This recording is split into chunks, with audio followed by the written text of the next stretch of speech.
Habang naglalabas ng kabaong si Melinda sa gitna ng ulan, naglalakad naman sa Orchard Road ang asawa niyang si Rafael. Tawa ng tawa kasama ang kabet na si Lara. Hawak pa ang Louis Vuitton na bag na binili galing sa pera ni Melinda. Maglibing ka mag-isa. Wala akong oras dyan. Iyan ang huling mensaheng natanggap niya bago tuluyang pumutok ang puso niya sa sakit. Pero hindi alam ng lahat sa ilalim ng kanyang luha, may pinirmahan siyang dokumento na yayanig sa buong angkan ni Rafael. Cut all their access. Malamig niyang utos. Sa isang iglap, sila ang mawawalan ng tahanan.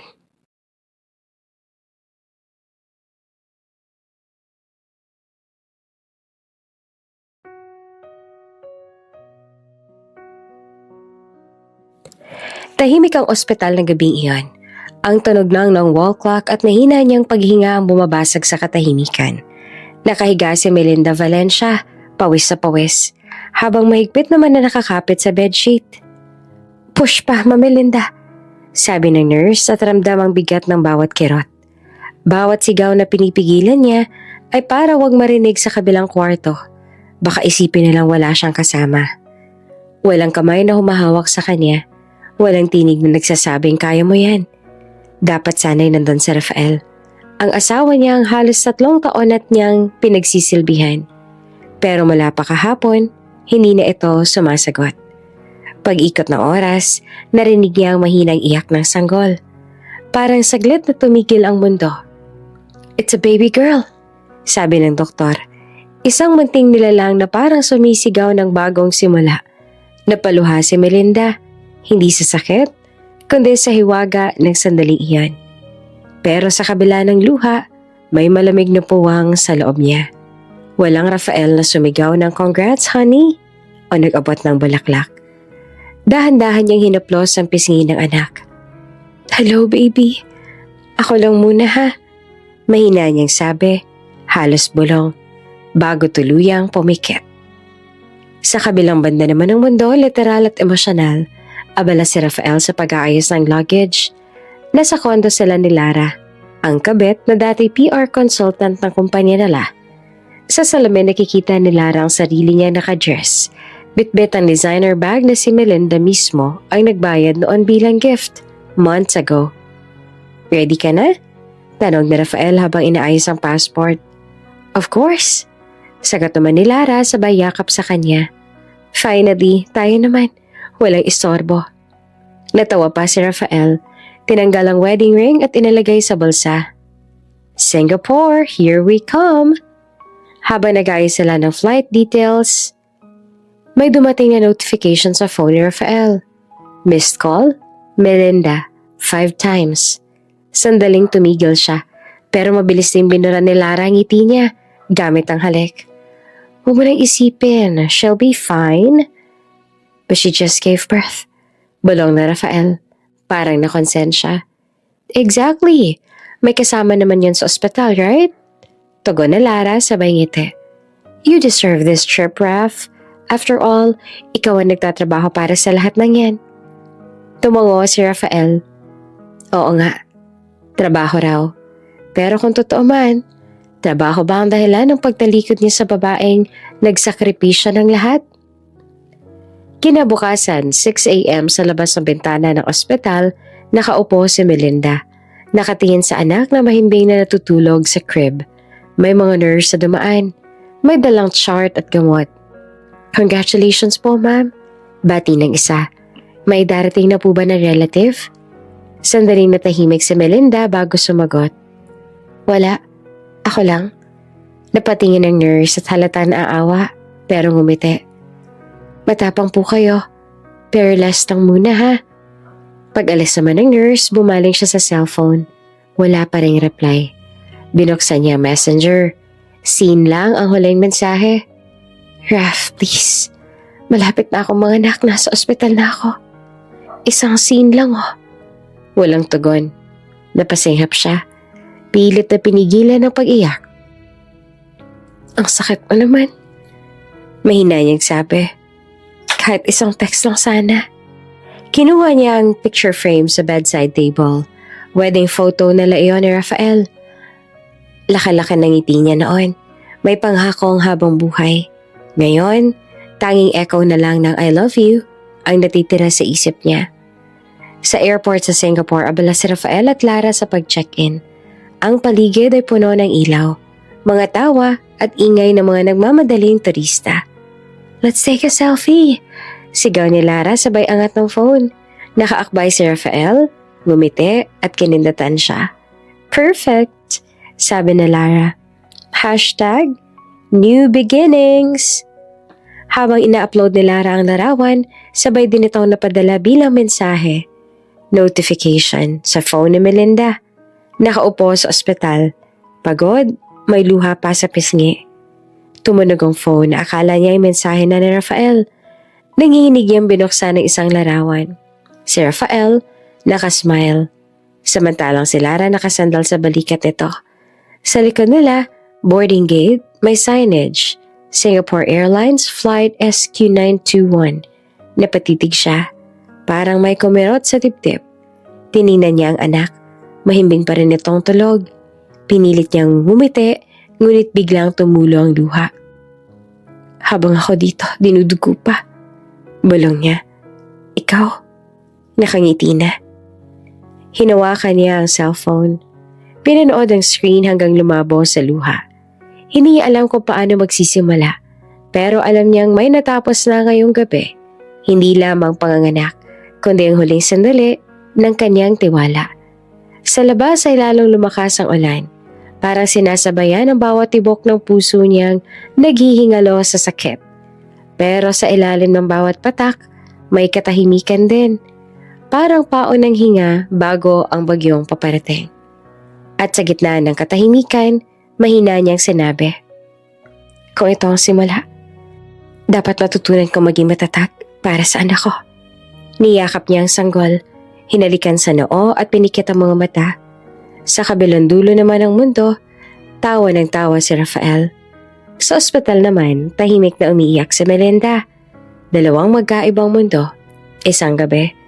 Ang gabi ng tahimik na panganganak at ng unti-unting pagkamatay ng pag-ibig. Umaga, manipis ang hamog sa ibabaw ng sementeryo. Tahimik, maliban sa mahinang tunog ng mga ibong lumilipad sa malayo. Sa gitna ng mga puting bulaklak at maliit na kabaong, nakatayo si Melinda. Nakasuot ng itim na bestida na parang hindi sa kanya. Maputla siya. Halatang ilang gabi nang hindi natutulog. Namatay ang anak ni Melinda makatapos ang 3 araw matapos siyang isilang. Ayon sa doktor, nagkaroon nito ng matinding komplikasyon sa baga. Hindi pa buo ang paghinga at nagka-infeksyon dahil sa mahabang oras ng labor. Ginawa ng ospital ang lahat pero hindi kinaya ng sanggol ang laban. Wala siyang kasama. Wala ring kamay na humahawak sa kanya habang pinagmamasdan ng pagbaon ng maliit na kabaong sa lupa. Ang bilis ng lahat. Mahina niyang sabi. Parang kahapon lang. Hawak-hawak pa niya ang maliit na kamay ng anak niya sa ospital. Maiksi lang ang panahong binigay.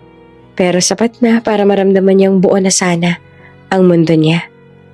Tumulo ang luha niya habang tinatanggal ng hangin ang mga petals ng bulaklak sa ibabaw ng kabaong.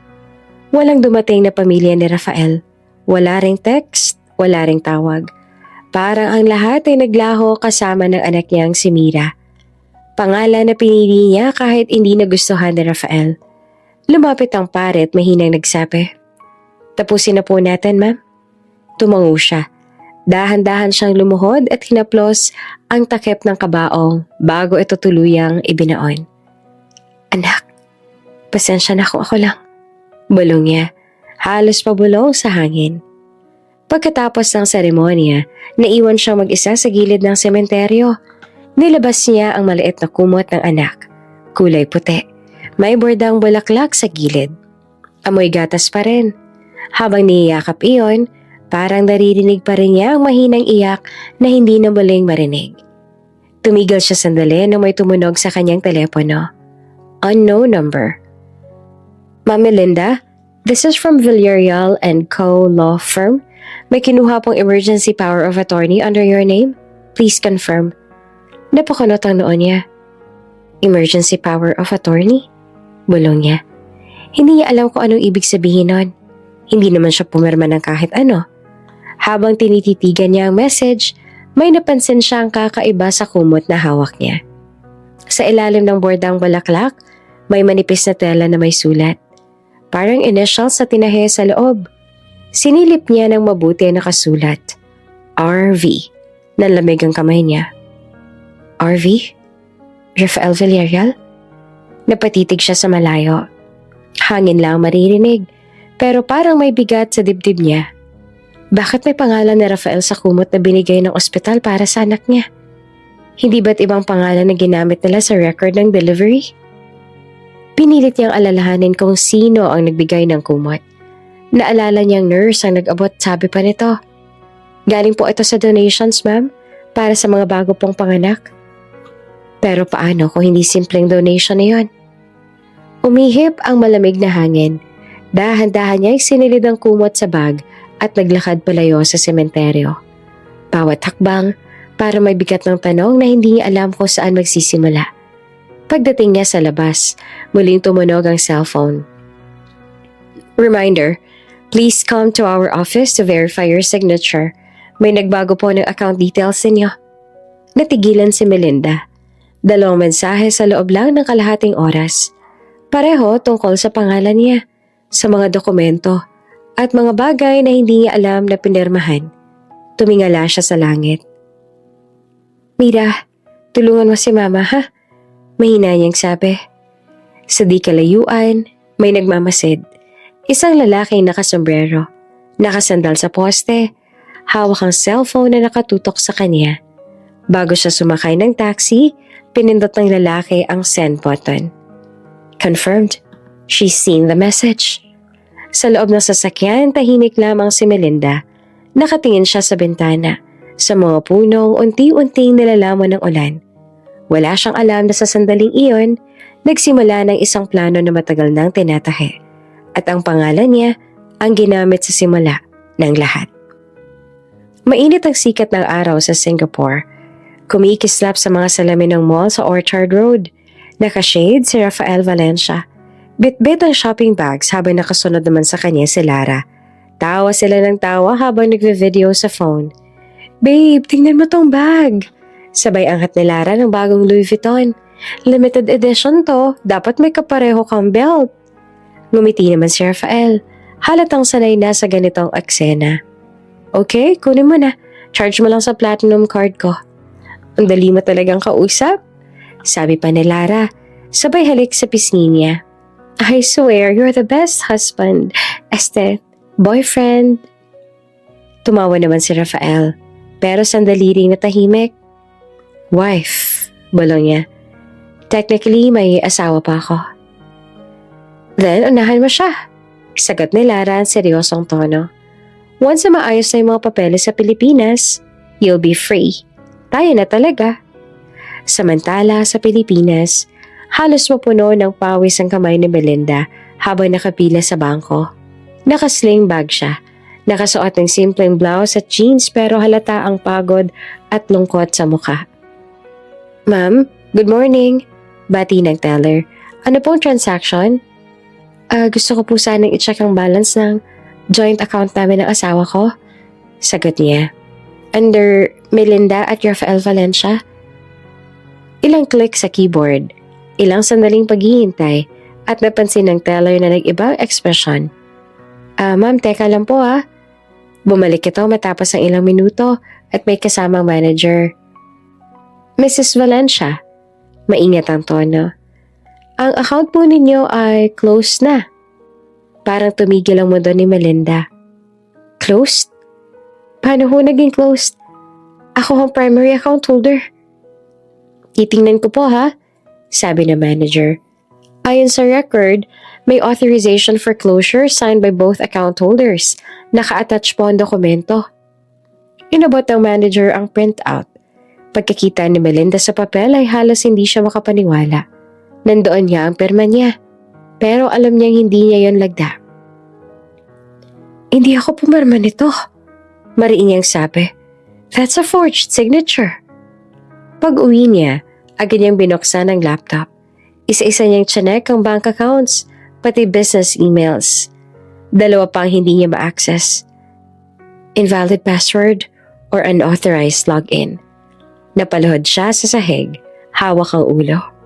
Diyos ko, pati pera ba ng anak ko kinuha niyo? Bumalik sa isip niya ang huling beses nilang mag-asawa. Noong huling trimester niya, nagmamadali si Rafael. Palaging may dalang folder at laging may pinapipirma siya sa mga papeles. Para sa company. Noon pa pala niya planano to. Bulong niya, nanginginig ang kamay. Habang buntis ako, niluluto na nila ang lahat. Balik sa Singapore, sa isang rooftop bar nagtatawanan si Rafael at Lara, kasama ang ilang investors.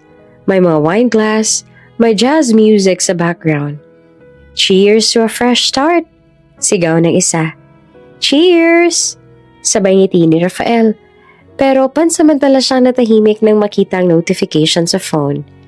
Melinda Valencia, 3 missed calls. Still calling you? Tanong ni Lara. Yeah, but she'll stop soon. Sagot niya. Kapag wala na siyang mahawakan. Good, sabi ni Lara habang naglalagay ng lipstick. Kasi once finalized na yung transfer, we'll register everything under my name. Wala nang balikan. Napangiti si Rafael pero halata ang tensyon sa mga mata. Huwag mong sabihin yan sa harap ng iba. Pabulong niyang babala. Oh, relax. Sagot naman ni Lara. She's too naive to fight back. Sa Pilipinas, kinabukasan, nagtungo si Melinda sa law firm nila. Bit-bit ang folder ng lahat ng dokumento. Pagpasok niya sa opisina ni Attorney Santos, agad niyang ibinagsak ang mga papel sa mesa. Attorney, look at this. Hindi ako pumirma dito. Peke ang perma ko. Tahimik lamang ang abogado. Marahang kinuha ang papel. Mrs. Valencia, kailangan natin maging maingat. Kung totoo ngang forgery ito, pwede nating paimbestigahan. Kailan niyo pa nalaman na may pinirmahan si Rafael sa pangalan ko? Honestly, 2 weeks ago, nag-email siya. May medical certificate daw kayo. Kaya kami pumayag. Napalakas ang tawa ni Melinda. Halatang puno ng inis. Medical certificate? Ako? Ikapanganganak ko nga lang. Hindi naman ako bulag. Hindi rin ako baliw. Alam ko, sagot ng abogado. Pero may perma kasi sa file. Fake nga! Sigaw niya. Lahat yan fake. Ginamit yung pangalan ko habang nakahiga ako sa ospital. Tahimik naman ang opisina. Tanging iyak ng baby ang maririnig. Maya-maya'y hinawakan ni Attorney Santos ang braso niya. Mrs. Valencia, kung gusto niyo magpaparequest ako ng bank verification at affidavit of forgery, pero kailangan niyo maging matatag. Labanan ninyo ito ng maayos. Tumango siya, bagaman nanginginig pa rin. Kakayanin ko. Pag-uwi, dumiretso siya sa bahay, tinitigan ang litrato ng anak. Kumuha siya ng maliit na notebook. Sinimulang isulat ang lahat ng detalye. Petsa, oras, pangalan ng bangko, pangalan ng attorney, at bawat transaksyon na nawala. Habang sinusulat niya, napansin niya sa email notification sa laptop. May bagong message mula sa isa sa mga bangko. Subject, account closure verification. Attachment, signature confirmation. Mrs. Melinda V. Valencia. Kinabahan siya. Binuksan niya agad ang file. Sa screen ay lumabas ang malinaw na kopya ng kanyang perma. Ngunit iba ang estilo. Mas pino, mas malinis. Hindi ganoon ang tunay niyang lagda. Napahawak siya sa bibig. Halos hindi siya makapagsalita. Pinirmahan nila. Gamit ang pangalan ko. Lumapit siya sa bantana. Tanaw ang ilaw ng syudad sa gabi. Sa ibaba, nagdaraan ng mga sasakyan, mga taong may kanya-kanyang buhay. Samantalang siya ay naroon, mag-isa, balo sa loob ng kasal, at biktima ng sariling asawa. Niyakap niya ang sanggol at mahinaan siyang bumulong. Hindi pa tayo tapos. Hindi pa nila ako tuluyang nananakawan. Makakabawi tayo. Ngunit bago niya maisara ang laptop, may isa pang email na pumasok. Your joint account has been successfully closed and transferred under new ownership. Nangilid ang luha ni Melinda. Transferred? Bulong niya na halos hindi marinig. Binuksan niya ang attached form. Sa authorized recipient line, malinaw na malinaw ang pangalan. Lara D. Manansala. Natigilan siya. Napaupo sa sahig. Ang ilaw mula sa screen ay tumama sa mukha niyang pagod. Pero sa loob ng mga mata niya, unti-unti nang nag-aapoy ang galit. Habang sa Singapore, tumatawa si Rafael sa gitna ng magagarang ilaw. Si Melinda naman sa Pilipinas ay nagdesisyon na magsimula ng laban. At sa unang pagkakataon, hindi na siya umiyak. Ngayon, pinakinggan niya na lang ang tibok ng dibdib niya. Kalmado, pero mabangis. Maaga pa lang ay gising na si Melinda.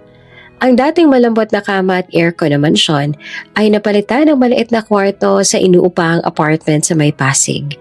Manipis ang kutsyon, sira ang pintana at maririnig mo ang maingay na jeep sa labas. Pero sa kabila ng hirap, marunong pa rin siyang umiti. Sa lamesita, nakahilera mga baso ng kape at pandesal. Sa tabi nito may ilang perasong sabon at pabango. Mga paninda niya tuwing umaga. 2 pong order, Ma'am Tess, sabi niya sa telepono habang pinupunasan ng pawis. Salamat ha. God bless din po. Pagkababa ng tawag, napabuntong hininga siya. Lahat ng kinita niya ngayon, diretso sa upa at pagkain. Pero ayos lang. Mas mabuti ng ganito kaysa umasa sa asawang niloko siya. Tuwing hapon pumupunta naman siya sa subdivision ng mga mayayaman para maglinis ng bahay. Yung floor pakipolish siya, sabi ng amo niyang si Mrs. Tan habang nakaupo sa sofa. Opo ma'am, sagot naman ni Melinda, bit-bit ang mop. Habang pinupunasan niyang sahig ay napatingin siya sa TV.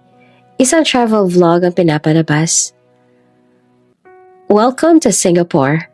Bagong simula, bagong buhay. Sabi ng lalaki sa screen. Sandaling natigilan si Melinda. Hindi siya nagkakamali. Si Rafael yun. Nakasuot ng puting polo. Nakangiti habang yakap si Lara. Hawak ni Lara ang camera sabay sabi. This is her second home, baby. Napakapit si Melinda sa mop. Ramdam niya ang biglang pag-igting ng dibdib. Hindi niya alam kung iiyak ba siya o tatawa sa sakit. Habang pinapanood niya ang video, maririnig ang tawanan ng dalawa. Habang pinapakita ang bagong condo nila sa Singapore. May swimming pool, may balcony, may tanawin ng city lights. At sa caption, bagong simula sa buhay namin. #forever. Pag uwi niya, hindi pa rin nawawala sa isip niya ang video. Binuksan niya ulit sa phone. Ang mga komento, puro papuri. Ang sweet niyo. Sana all may Singapore life. Hanggang sa may isang comment na tumama sa kanya. At CEJ Business Group. Bagong simula? Paano yung iniwang gulo dito sa Manila? Hindi pa tapos ang utang niyo, Mr. Villarreal. Napataas ang kilay ni Melinda. Tinap niya ang profile. Luma na pero halatang dating business partner ni Rafael. May sumunod pang comment. Huwag mong kalimutan. May kopya ako ng mga papeles. Lahat, malaranta din. Nabuhay muli ang kaba sa dibdib ni Melinda. Ano ibig sabihin nun? Bulong niya. Tinago niya agad ang screen cap ng comment. Baka sakaling mabura. Kinabukasan habang nagtitinda siya ng kape sa labas ng simbahan, narinig niya ang mga chismosa sa tabi. Uy, di ba si Rafael yung nasa video kagabi? Yung asawa ni Melinda? Grabe, parang wala lang sa kanya, no? Si Melinda kawawa, nagtitinda na lang ngayon. Pinilit niyang hindi mag-react. Nakangiti lang siya habang nag-aabot ng kape. Pero sa loob niya, parang may kumukulo. Gabi na nang umuwi siya. Pagod, pero hindi mapakali. Binuksan niya ang laptop at sinubukang mag-login sa isa sa mga dating business accounts nila ni Rafael. Pero, error pa rin. Access denied. Naisip niyang baka may kinalaman ng sinasabi ng ex-business partner. Naisip niyang mag-message dito. Tinype niya. Hello sir, ako po si Melinda, ang dating asawa ni Rafael. Pwede ko po bang malaman kung ano pong ibig sabihin ng comment ninyo kahapon? Ilang oras ang lumipas bago ito nag-reply. So, ikaw pala si Melinda. Mag-ingat ka.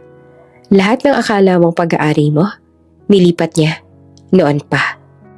Nalaglag ang kamay niya sa ibabaw ng mesa. Nilipat? Kailan pa? Sumagot muli ang lalaki. Matagal na. Pinagamit niyang pangalan mo sa mga transaksyon. Pero iba ang tunay na lagda. May mga dokumento akong hawak.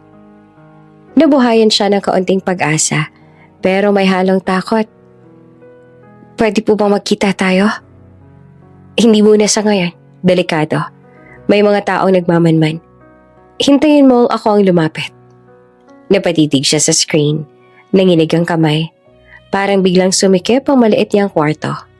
Ang init ng ilaw, ang alingasaw ng kape, lahat biglang naging mabigat. Tumayo siya, tumingin sa salamin. Ang babaeng nakikita niya roon ay hindi na si Melinda na kilala niya noon. Hindi na yung asawa, hindi na yung babaeng palagi nakaayos. Ito na yung Melinda na natutong mabuhay mag-isa kahit pinagtaksilan, kahit walang-wala. Kinabukasan, bumalik siya sa trabaho bilang housekeeper. Tahimik lang siya habang nagwawalis. Pero sa isip niya, isa lang ang paulit-ulit. Hindi pa tapos to. Hindi pa ako tapos. Habang naglilinis ng sala, narinig niya nagsasalita si Mrs. Tan sa phone. Oo, nakita ko rin yung video ni Rafael Villarreal. Grabe, no? Akala mo santo. Pero may kaso pala dati sa business nila. Natigilan si Melinda. May kaso? Mahinang bulong niya. Pag-uwi, agad niyang binuksan ang social media. Bumalik siya sa video ni Rafael. Ngayon, may bago nang nag-comment mula sa parehong account. Hindi mo kayang itago to habang buhay. Isang email lang, tapos na lahat ng ilusyon mo. At bago pa niya maisip kung ano ang gagawin, nag-pop up ang isang notification. New message request from CEJ Business Group. Ang laman, isang file name. Contract_Villarreal_dummy_holdings.pdf. Tinitigan ni Melinda ang screen. Halos hindi siya makahinga. Ano namang laman nito? Bulong niya. Habang bumubuhos ang ulan sa labas, pinindot niya ang download. At doon niya naramdaman muli ang kirot. Hindi lamang sa puso, kundi sa tiwalang matagal na palang patay. Tahimik ang gabi. Sa ibabaw ng maliit na mesa sa inuupahang apartment, nakakalat ang mga resibo, screenshot ng chat at mga larawan. Isa-isang pinipili ni Melinda ang mga ebidensya. Mga shopping receipts mula sa Singapore, hotel bookings sa pangalan ni Rafael at mga mensahe ni Lara na puro pagyayabang. Grabe kayo. Bulong niya habang pinupunasan ng luha. Sa isang larawan, nakayakap pa si Rafael kay Lara habang may caption na, "Thank you, love, for the new Cartier watch." Napailing siya, tinupi ang papel at inilagay sa brown envelope. Hindi na siya umiiyak tulad ng dati. Ang mga luha ay napalitan ng lamig at determinasyon. Kung ganito ang gusto niyo, ibibigay ko. Mahinahon niyang sabi habang tinatype ang message sa kanyang abogado. Attorney De La Vega, gusto ko nang ipatupad ang plano. Cut all their access to all my assets. Mabilis ang reply. Sigurado ka ba, ma'am? Once we file, mawawalan sila ng access sa lahat. Bahay, accounts, credit cards. Yes. Let them feel what I felt. Kinabukasan, maagang pumunta si Melinda sa law office. Maayos siyang bihis, naka-blazer at slacks. Parang hindi mo iisiping dumaan sa ganoong sakit. Pagpasok niya, ngumiti si Attorney De La Vega. Ready na po mga dokumento. Kailangan na lang ng perma mo para maging official. Umupo si Melinda. Tahimik habang tinitingnan ang kapal ng mga papel. Sa bawat pahina, may pangalan ni Rafael. Joint account holder, co-signatory, authorized user. Lahat iyon, ngayon, tatanggalin. Habang pumipirma, biglang pumasok sa isip niya ang mga alaala. Ang unang bahay na binili nila na Rafael, ang unang kotse, ang tuwa niya nung sinabi nito, "Para sa'yo lahat to, Mel." Ngayon, alam niyang lahat ng iyon ay kasinungalingan. Melinda, sabi ni attorney, once this has been notarized, we'll serve the notice immediately. Within 48 hours, mafe-freeze na lahat ng joint assets. Tumango siya. Mas mabuti. Mas matagal silang manahimik, mas mabuti. Paglabas niya ng opisina, dumiretso siya sa isang coffee shop. Umupo siya sa sulok. Nilabas ang cellphone at binuksan muli ang mga screenshots ng mga chat. Miss mo na ako? Sabi ni Rafael sa isa. Of course, baby. Pero baka makita ni Melinda. Haha, sagot pa na Lara. Napangiti siya. Pero hindi galit ang ngiti, kundi parang pagtatapos. Habang ni-scroll niya, may dumating na email notification. Confirmation. Your legal request to restrict joint asset access is being processed. Naramdaman niya ang bahagyang ginhawa. Sa wakas, siya naman ang may kontrol. Pag uwi niya sa apartment, nagluto siya ng sopas. Simple lang, pero kumakalamang tiyan. Habang kumakain, tinanaw niya ang pader kung saan nakadikit ang picture frame ng anak niya. Anak, tapos na tayo sa pag-iyak. Ngayon, tayo naman. Tahimik, pero buo ang boses niya. Kinabukasan, bumalik siya sa opisina ng abogado para pirmahan ang final papers. Malinis ang dokumento. May logo ng firm sa taas. Attorney De La Vega, ito na po yung final authorization. Once you sign, we'll execute everything tomorrow morning. Hinawakan niya ang ballpen. Bago pumirma, tumingin siya sa bintana. Makulimlim ang langit. Parang may paparating na ulan. Cut all their access. Malamig yang sabi. Lahat. Ngumiti naman si attorney. Noted, ma'am. Habang inaayos ang mga papel, may kumatok na pinto ng opisina. Sir, may naghahanap po kay Ma'am Melinda, sabi ng receptionist. Napatingin naman si Melinda. Ako? Opo, babae raw po. May dalang regalo. Bumukas ang pinto at pumasok si Lara. Nakapulang dress. May dalang paper bag na may tatak ng Hermes. Hi Melinda, bati niya. Nakangiti na parang walang nangyari. Nanigas si Melinda sa kinauupuan. Anong ginagawa mo rito? Malamig ang tanong. Lumapit naman si Lara nang umiti palalo. Peace offering, sabay abot ng bag. Alam kong galit ka, pero siguro pwede pa namang ayusin, diba? Tahimik lamang si Melinda. Hindi niya ginalaw ang bag. Bakit andito ka? Ulit niya na mas mabigat na ang tono. Wala lang. Nabalitaan ko kasi na may inaasikaso kang legal documents. So na-curious ako. Sabay ngiti ng mayabang. Nagkatinginan sila. Dalawang babae, parehong matatag pero magkaibang mundo. Si Lara, puno ng yabang. Si Melinda, puno ng galit ngunit tahimik. Kung gusto mo makipag-ayos, mahinahong sabi ni Melinda. Magsimula ka na umalis, Mel. Please, ayoko marinig ang pangalan ko na galing sa'yo. Ngumiti si Lara, tumingin kay attorney. You know, she's still madly in love with my boyfriend. Sabay tawa ng pabulong. Pero hindi na kumibo si Melinda. Kinuha niya ang pen. Pinirmahan ang huling dokumento at ibinagsak sa mesa. Done, sabi niya. Simula ngayon, wala na kayong access sa kahit na ano. Tumayo siya. Diretso ang tingin kay Lara. Sabihin mo sa kanya, good luck sa pagbayad ng kuryente. Tahimik si Lara, pero may ngiti pa rin. Habang palabas, tumingin siya sa likod at nagsabi, You'll regret this, Melinda. Sumagot naman si Melinda. Kalmado, pero mariin. No, you will. Pagkalabas si Lara, tahimik ang opisina. Umupo ulit si Melinda, huminga ng malalim. Sa labas, bumuhos ang ulan. Parang tinatapos ang lahat ng tahimik na pagtitiis niya. Ngunit sa ilalim ng kalmadong mukha niya, alam niyang ang laban na hindi pa tapos. At sa unang pagkakataon, siya ang may hawak ng alas. Maagang nagising si Melinda ng araw na yon. Halos walang tulog, pero matatag ang loob. Sa harap ng salamin, pinunasan niya ang mukha. Tinanggal ang bakas ng pagod at marahang sinabi sa sarili, "Tama na, hindi na ako papayag na lamangan ulit." Sa isang maliit na opisina sa Makati, sinalubong siya ng kanyang abogado.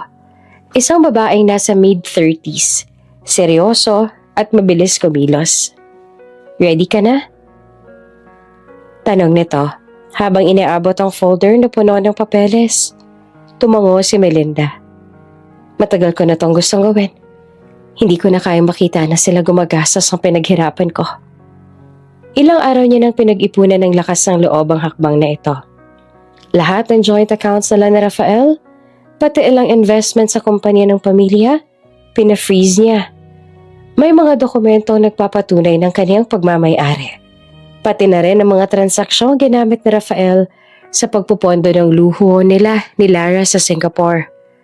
Habang pinipirmahan niya ang huling papel, ramdam niya ang panginginig ng kamay. Hindi dahil sa takot, kundi sa galit na matagal niyang kinikimkim. "Effective agad yan, Mrs. Valencia," sabi ng abogado. "Within 24 hours, hindi na sila makaka-access ng kahit anong pera mo sa bangko." Napangiti naman si Melinda na mapait. "Good. Para maramdaman nila kung paano mawalan ng kontrol." Kinabukasan, kumalat ang balita sa maliit na social circle nila. Ang mga kaibigan na Rafael na puro negosyante at social climbers. Sa isang private chat group, puro tanong ang lumitaw. "Bro, totoo bang frozen ang account sa inyo? Anong nangyari sa inyo ni Melinda? Kita namin sa newsfeed Nag-react ang bank mo sa post sa Lara." Habang nagkakagulo sila sa online world, tahimik lamang si Melinda. Binura niya lahat ng app, nag-offline, at nag-focus sa mga susunod na hakbang. Pansamantala siyang lumipat sa apartment na malapit sa opisina ng abogado. Dala lang ang ilang damit at laptop. Wala siyang luho, walang ingay. Pero sa unang pagkakataon, nakaramdam siya ng kapayapaan. Isang gabi, habang nagkakape sa veranda ng inuupuahan, nakatanggap siya ng tawag mula sa dating kasambahay nila sa mansyon, si Aling Cora. Matandang yaya ng pamilya ni Rafael. "Ma'am Melinda, pasensya na po kung natawag ako ng ganito. May gusto lang po akong ipaalam." "Aling Cora, ayos ka lang ba dyan?" "Hindi po, ma'am. May mga taong pumunta po rito kanina para mga taga-kumpanya ni Sir Rafael. Tinanong po ako nasan daw yung mga lumang dokumento sa bodega." "Anong klaseng dokumento?" tanong ni Melinda na kinakabahan. "Yung ledger po na ginagamit ng tatay ni Sir Rafael nung buhay pa siya. Pero ma, may kopya po ko noon. Naitago ko kasi ako po yung taga-accounting noon sa bahay." Napataas ang kilay ni Melinda. "Ledger? Akala ko personal lang mga transaksyon nila." "Hindi po, ma'am. Nandoon po lahat. Kung paano ginamit ang pera ng kumpanya sa mga project na hindi naman natuloy. Pati po ang perang pinang-register ni Sir Rafael sa abroad. Galing pala sa corporate funds yun." Natigilan si Melinda. Parang biglang lumiwanag ang mga peraso ng puzzle na matagal niya nang pinagtatagpi-tagpi. Kaya pala noong huli nilang pag-aaway, laging umiiwas si Rafael kapag tungkol sa pera ang usapan. Kaya pala biglaan ang flight nila ni Lara. May tinatakbuhan pala na mas malalim pa sa pagtataksil. "Aling Cora, hawakan mo muna yung ledger. Huwag mo munang ipapakita kahit kanino, lalong-lalo na kay Rafael. May papupuntahan ng akong tao bukas," utos niya. "Opo, ma'am. Naka-safe naman po yan sa ilalim ng lumang cabinet. Kung sakali mang may pumasok dito, alam kong yun na yun ang hahanapin nila." Pagkababa ng tawag, napatingin si Melinda sa labas ng bintana. Sa kabila ng dilim ng gabi, parang mas malinaw ang direksyong tatahakin niya. Hindi lang simpleng paghihiganti ito. Ito ang unang suntok sa mga taong kumitil sa tiwala niya, sa anak niyang nawala, at sa buhay na kinuha nila sa kanya. Sa kabilang dako naman ng Singapore, si Rafael ay nagmamadaling tumawag sa bank manager. Halos pasigaw. "You're telling me na wala akong access sa sarili kong pera?" "Sir, court order po yan. Frozen na lahat ng joint accounts ninyo." Napahampas siya sa mesa habang si Lara ay tahimik lang sa gilid. Nanginginig naman sa kaba. "What now?" tanong niya. Rafael stared blankly at the floor, bumulong. "Melinda started the war." Habang naglalakad si Melinda pa uwi galing sa meeting kinabukasan, nakaramdam siya ng kakaibang lakas. Hindi na siyang babaeng umiiyak sa ospital. Hindi na siya ang ina na lugmok sa libingan ng anak. Siya na ngayon ang saksi sa pagkamatay ng tiwala. At siya rin ang magiging dahilan ng pagbagsak ng mga nagwasak noon. At sa dulo ng hallway ng mansyon, nakaupo si Aling Cora. Tangan-tanga ng lumang ledger, maruming notebook na puno ng mga pangalan, transaksyon at petsang matagal nang nilimot. Habang marahang nililinis ang alikabok, bumulong siya. "Panahon na siguro, Melinda, para lumabas ang totoo." Sa unang pagkakataon, naranasan ni Rafael ang bagay na hindi niya kailanman inakala, ang mawalan ng kontrol. Pagsapit ng umaga, sunod-sunod ang notification sa kanyang telepono. Transaction declined. Card blocked. Access denied. Habang hawak ang cellphone, tila lumiit ang mundo niya. Wala na siyang magamit na card. Sarado ang access sa bank app. At pati pinto ng bahay nila sa alabang, hindi na rin siya pinapapasok ng guard. "Sir, pasensya na po," sabi ng guard na dati niyang sinisigawan kapag late magbukas ng gate. "Order po ni Ma'am Belinda. Suspended daw muna ang access niya sa property." "Anong pinagsasasabi mo?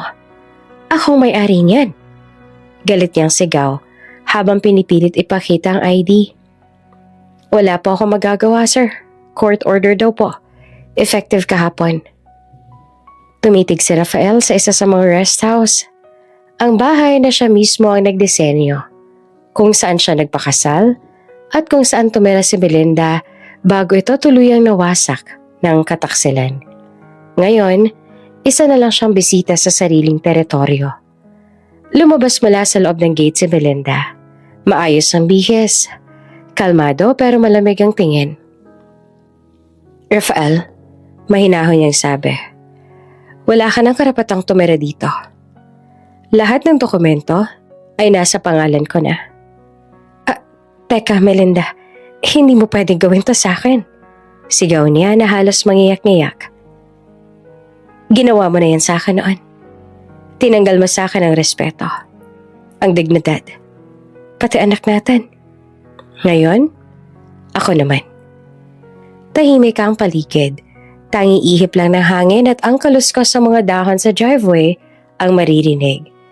Sa likuran ni Melinda, may mga kasambahay na tahimik lang na nagmamasid. Ang ilan, pinipigilang mapangiti. "Ang mga gamit mo pinaayos ka na. Pwede mong kunin yan hanggang hapon. After that, ipapasara ko ang gate." Dagdag ni Melinda. Tila naubos ang lakas si Rafael.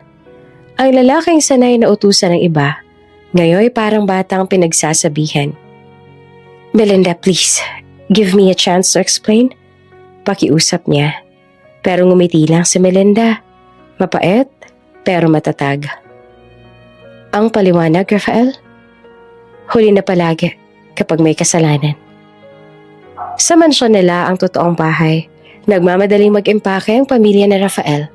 Ang ina nito na si Doña Beatriz ay nakaupo sa sofa, tahimik pero halatang galit. "Hindi ako makapaniwala na pinayagan mong ganitohin tayo ng babaeng yan." Mariin itong sabi. "Ma, hindi ko rin naman alam na ganito kalala ang gagawin niya." "Hindi mo alam kasi puro babae at luho ang inuna mo. Ngayon tingnan mo, kahit bahay mo inagaw na sa'yo." Ang nakababatang kapatid naman ni Rafael na si Andre ay tahimik lang sa isang tabi. Nag-aayos sa mga kahon ng alahas at dokumento. Iwas siya sa gulo, pero ramdam niya ang tensyon. Habang abala ang lahat, napansin niya ang isang maliit na velvet box sa ilalim ng drawer. Binuksan niya iyon. Isang lumang kwentas na may ukit na pangalan. Magda. Napakunot no si Andre. "Ma? Kaninong alahas to?" Napalingon si Doña Beatriz. Agad naranigas ang mukha. "Wala akong alam dyan, ibalik mo." "Pero ma, Parang nakita ko na tong pangalan na to dati. Sa birth certificate ng nanay ni Melinda, di ba? Shut up! Sigaw ng ina, sabay agaw ng box. Hindi mo naiintindihan, Andre. Hindi mo alam kung anong gulo yan kapag lumabas pa yan sa kamay ni Melinda. Ngunit bago pa ito masira ang bag, lumitaw si Melinda sa pinto ng sala. Kalmadong naglakad papasok. Ano yung sinabi mo? Tanong niya na malamig ang boses. Nagulat si Doña Beatriz. Mabilis na itinago ang velvet box sa likod. Wala ka narinig? Meron, sagot ni Melinda na nakatingin kay Andre. Ulitin mo nga yung sinabi mo tungkol sa kwintas. Napatingin si Andre sa ina. Halatang nag-aalangan. May pangalan po kasi Ate Melinda. Magda, parang kapareho ng pangalan ng nanay ninyo. Tahimik na lumapit si Melinda. Marahang kinuha ang box sa kamay ng ginang. Binuksan niya ito at sa unang pagkakataon nakita niya ang alahas. Luma na pero may natitirang kinang. Ang pendant ay may ukit na letra, MS, at sa likod nito ay may petsa, June 5, 1983. Bakit ito nasa inyo? Tanong niya na mahina pero mabigat. Hindi na sumagot si Doña Beatriz. Tumalikod lang ito. Kunwaring inaayos ang bag. Sabihin niya sa akin. Giit ni Melinda. Ngayon ay nanginginig na ang boses. Ito ang suot ng nanay ko sa lumang larawan niya. Hindi ko alam kung paano napunta to sa bahay ninyo. Nagtagpo ang tingin nila ni Rafael. At doon niya nakita ang bahagyang pagkatakot sa mga mata nito. Parang may alam siya, pero pinipiling manahimik. Melinda, please wag mo nang palakihin. Palakihin? Putol niya. Matagal na kayo namumuhay sa mga lihim? Rafael? Pero ngayon, ako lang magbubukas sa mga yon. Habang umaalis ang pamilya ni Rafael sakay ng SUV, nakatayo lang si Melinda sa may pinto ng mansyon. Hawak-hawak ang kwintas. Nais niyang maniwalang tapos na, pero alam niyang ito pa lang ang simula. Ang alahas na yon, na konektado sa kanyang yumaong ina, ay tila susi na mas malalim pang katotohanan. Matagal nang itinago ng pamilya minsang tinawag niyang asawa at pamilya. At sa loob ng kotse, habang tahimik na nakaupo sa likod, si Andre ay palihim na tinititigan ng kapatid. Raf, bulong niya. Sigurado ka bang walang kinalaman yung nanay ni Melinda sa negosyo ng papa noon? Hindi sumagot si Rafael. Nakatitig lang siya sa bintana. Hawak ang saradong kamao. Sa labas ng gate, tinawanan ng hangin ng katahimikan. At sa bulsa ni Melinda, naroon pa rin ang kwentas. Ang simbolo ng koneksyon na hindi pa niya nauunawaan. Ngunit, tiyak niyang magbubunyag ng katotohanan na matagal nang nakatago. Pagkalipas ng ilang araw, matapos siyang mapalaya sa mansyon, nagdesisyon si Rafael na lumaban sa paraang alam niya. Image manipulation. Hindi siya papayag na siya ang masama sa mata ng publiko. Tinawagan niya ang mga kakilala sa media, mga dating PR contacts at mga influencer na minsan ay binayaran niya para magpakalat ng magandang balita tungkol sa kanya. Sabihin niya lang totoo. Marin niya utos sa PR manager niya sa telepono na si Melinda ang dahilan kung bakit nasira ang negosyo. Emotional, unstable, at siniraan ako sa court. Gamitin niyo yung narrative na yan. At ilang oras lang lumipas, nagsimula ng kumalat sa social media ang mga artikulong may mga headline na Business Tycoon, Biktima ng asawang mapang-angkin. Rafael Valencia, inilaglag ng sariling asawa matapos ang ilang taong sakripisyo. Sa unang tingin mukhang epektibo. Maraming netizens ang naniniwala. Lalo na yung mga tagasunod ng lifestyle blogs na dati humahanga sa kanila bilang power couple. Ngunit hindi nagtagal, may mga comment na nagsimulang magtanong, sino yung babae sa Singapore? Paano yung anak nilang namatay? Hindi ba't iniwan niya si Melinda noon? Totoo bang ginamit niyang pera ng asawa sa kabit niya? Ang mga tanong na iyon ay parang apoy na unti-unti din kumalat sa comment section. At sa loob lamang ng isang araw, bumaliktad ang ihip ng hangin. Samantala si Melinda nakaupo sa isang maliit na cafe. Nakatingin sa laptop habang binabasa ang mga post. Hindi siya umimik, pero halatang masasaktan. Sa tabi niya ang kanyang abogado at matalik na kaibigan na si Attorney Celine. Maingat na tinapik ang kanyang kamay. Ganitong klase ng laban ang gusto niya, Melinda. Gamitin mo to. Don't fight with emotions. Fight with proof. Tumango siya. Proof? Lahat ng to puro salita. Pero baka oras na para palabasin ang katotohanan. Lumapit ang isa pang staff ng cafe na may dalang cellphone. Ma'am, nakita niyo na po ba to? Trending sa Twitter. Nakita ni Melinda ang isang short video clip na kumakalat. Si Rafael at ang kabit na si Lara magkasama sa isang party sa Singapore. Halatang laseng, nag-aakap sa harap ng mga empleyado. Pero hindi lang yon, may kasunod na video. Doon malinaw na nakunan sa CCTV footage mula sa event mismo na si Rafael habang hinahalikan si Lara sa isang mesa.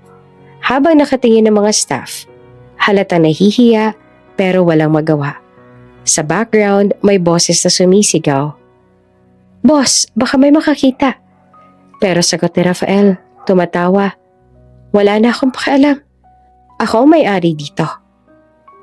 Mabilis na kumalat ang footage. Ngayon, lahat ng sinubukan niyang itagong kasinungalingan ay nasa harap ng publiko. Trending sa mga platform ang hashtag Rafael Exposed, hashtag Kabit at Boss, hashtag Justice for Melinda. Sa opisina ni Rafael, nagpanik ang PR team. Sir, kailangan natin maglabas ng statement. Sigaw ng isa. Sabihin niyo na edited yan. Utos si Rafael habang pawis sa pawis. Pero sumabat naman si Lara, halatang nanginginig. Mukhang hindi na natin malulusan to, Raf. Kita sa video yung logo ng kumpanya mo, pati uniform ng mga staff. Shut up, Lara. Sigaw niya. Kung hindi mo ako sinama sa party na yon, edi wala sana to. Umiyak si Lara, pero walang may pakialam. Ang dati relasyon na lang puro halakhakan, ngayon ay naging sagutan, sisihan at takot. Samantala sa bahay ni Melinda nakatanggap siya ng tawag. Ma'am, congratulations, sabi ng abogado niya. Ang CCTV na yan, galing sa dating empleyado ng kumpanya nila.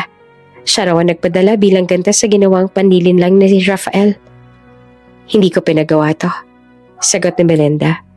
Pero siguro, karma nang gumalaw. Lumapit si Celine, may dalang folder. Ito ang resulta ng public opinion report. Sa loob ng 2 araw, bumagsak ang reputasyon ni Rafael. Lahat ng investor, umatras. Pati mga kaibigan nila, umiwas na.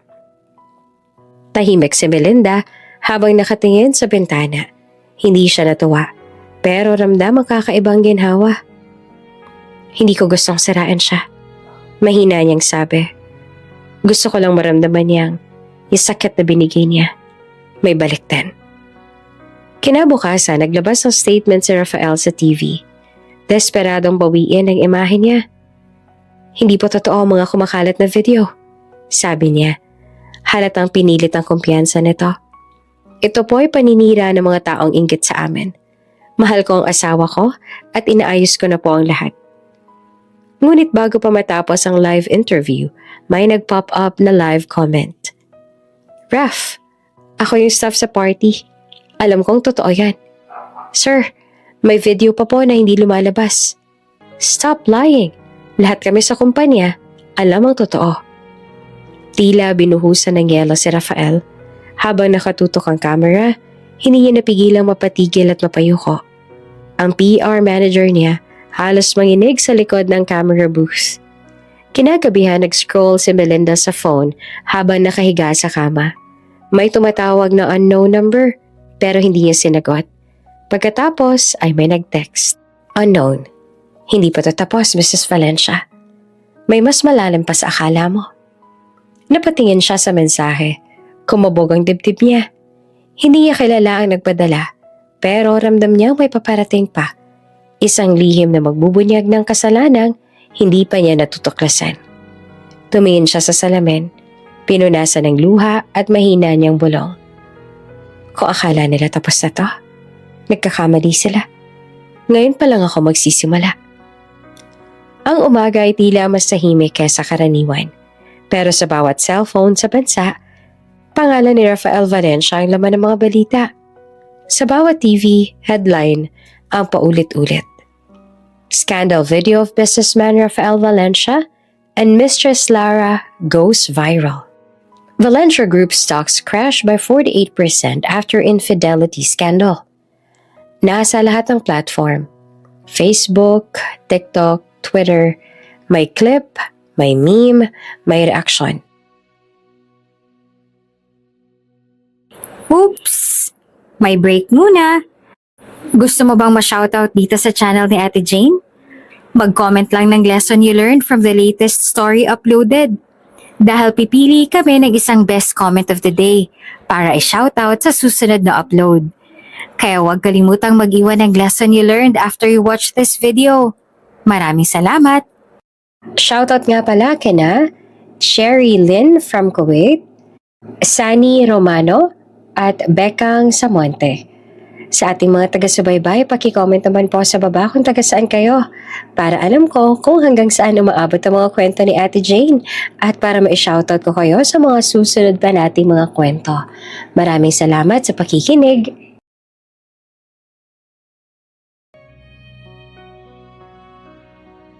Dati mga kaibigan ngayon ay biglang nag-unfollow. Ang mga negosyong pinundar niya isa-isa nang nagsasara. Sa condo unit na pansamantala niyang tinutuluyan, si Rafael ay nakatulala sa harap ng laptop. Ang inbox niya puno ng emails mula sa mga investors. Termination notice. Si Lara ay nakaupo sa gilid at umiiyak. Raf, wala na tayong pera. Kahit yung account ko sa Singapore frozen din. Ngunit hindi siya nakasagot. Tila wala na siyang boses. Wala na ring direksyon. Sa labas, may mga reporter na nag-aabang. Sir Rafael, totoo bang ginamit ninyo ang pera ng asawa niyo para pondohan ang trip niyo sa Singapore? Sir, ano pong masasabi ninyo sa sinabi ng ex-staff na pinahiya ninyo sa party? Walang lumabas sa kanyang bibig. Tanging tunog lang ng camera shutters ang pumuno sa paligid. Samantala, sa kabilang dulo naman ng lungsod, nakaupo si Melinda sa loob ng maliit na law office. Tahimik na nakamasid sa TV screen habang pinapalabas ang balita. Kasama niya si Attorney Celine, ngunit tila wala na siyang maramdaman kundi isang mahabang buntong hininga. Mel, sabi ni Celine, this is it. Wala na siyang maitatago. Lahat ng ginawa niya, lumabas na. Ngumiti naman si Melinda, pero mahina. Oo, pero bakit para hindi pa rin magaan? Hindi niya maintindihan ang sarili.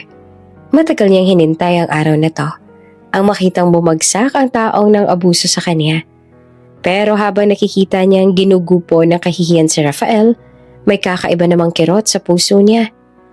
Muling pumasok sa isip niya ang imahe ng ospital, ang malamig na ilaw, ang katahimikan ng gabi habang hawak niya ang malamig na kamay ng kanyang anak.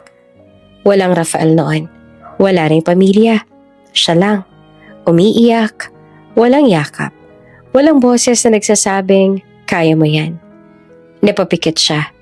Tumulong luha sa pisngi. Marahang pinunasan.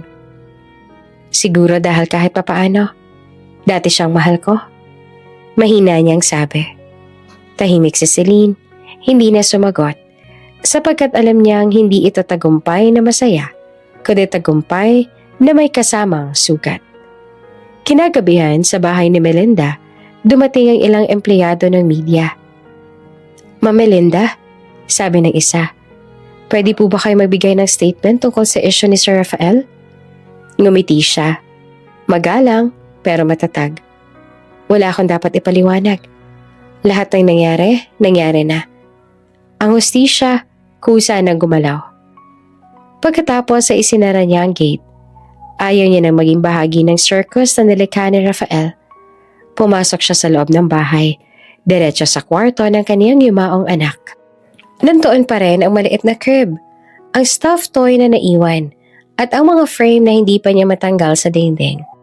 Umupo siya sa sahig, tahimik. Anak, tapos na. Bumagsak na siya. Bulong niya habang pinapahira ng kamay ang alikabok sa crib. Pero mama mo, hindi pa rin buo. Napayuho siya. Marahang huminga. Ngunit bago pa siya makatulog, tumunog ang cellphone sa mesa. Isang unknown number ang nagpadala ng mensahe. Unknown. Hindi pa tapos ang laban, Mrs. Valencia. Napataas ang kilay niya at napalunok. Another scammer? Bulong niya. Pero nang tingnan niya ulit ay may kasunod pang mensahe. Unknown. Alam mo ba kung sino ang totoong may-ari ng kumpanya ni Rafael? Unknown. Hanapin mo ang pangalan na nasa kwentas. Mabilis niyang hinanap sa drawer ang lumang kwentas na nakuha niya sa mansyon noon. Ang may ukit na Magda. Ngayon, tila lalo itong nagniningning sa ilaw ng lampshade. Kinilabutan siya. Sino nagpapadala ng mensahe? At paano niya alam ang tungkol sa kwentas?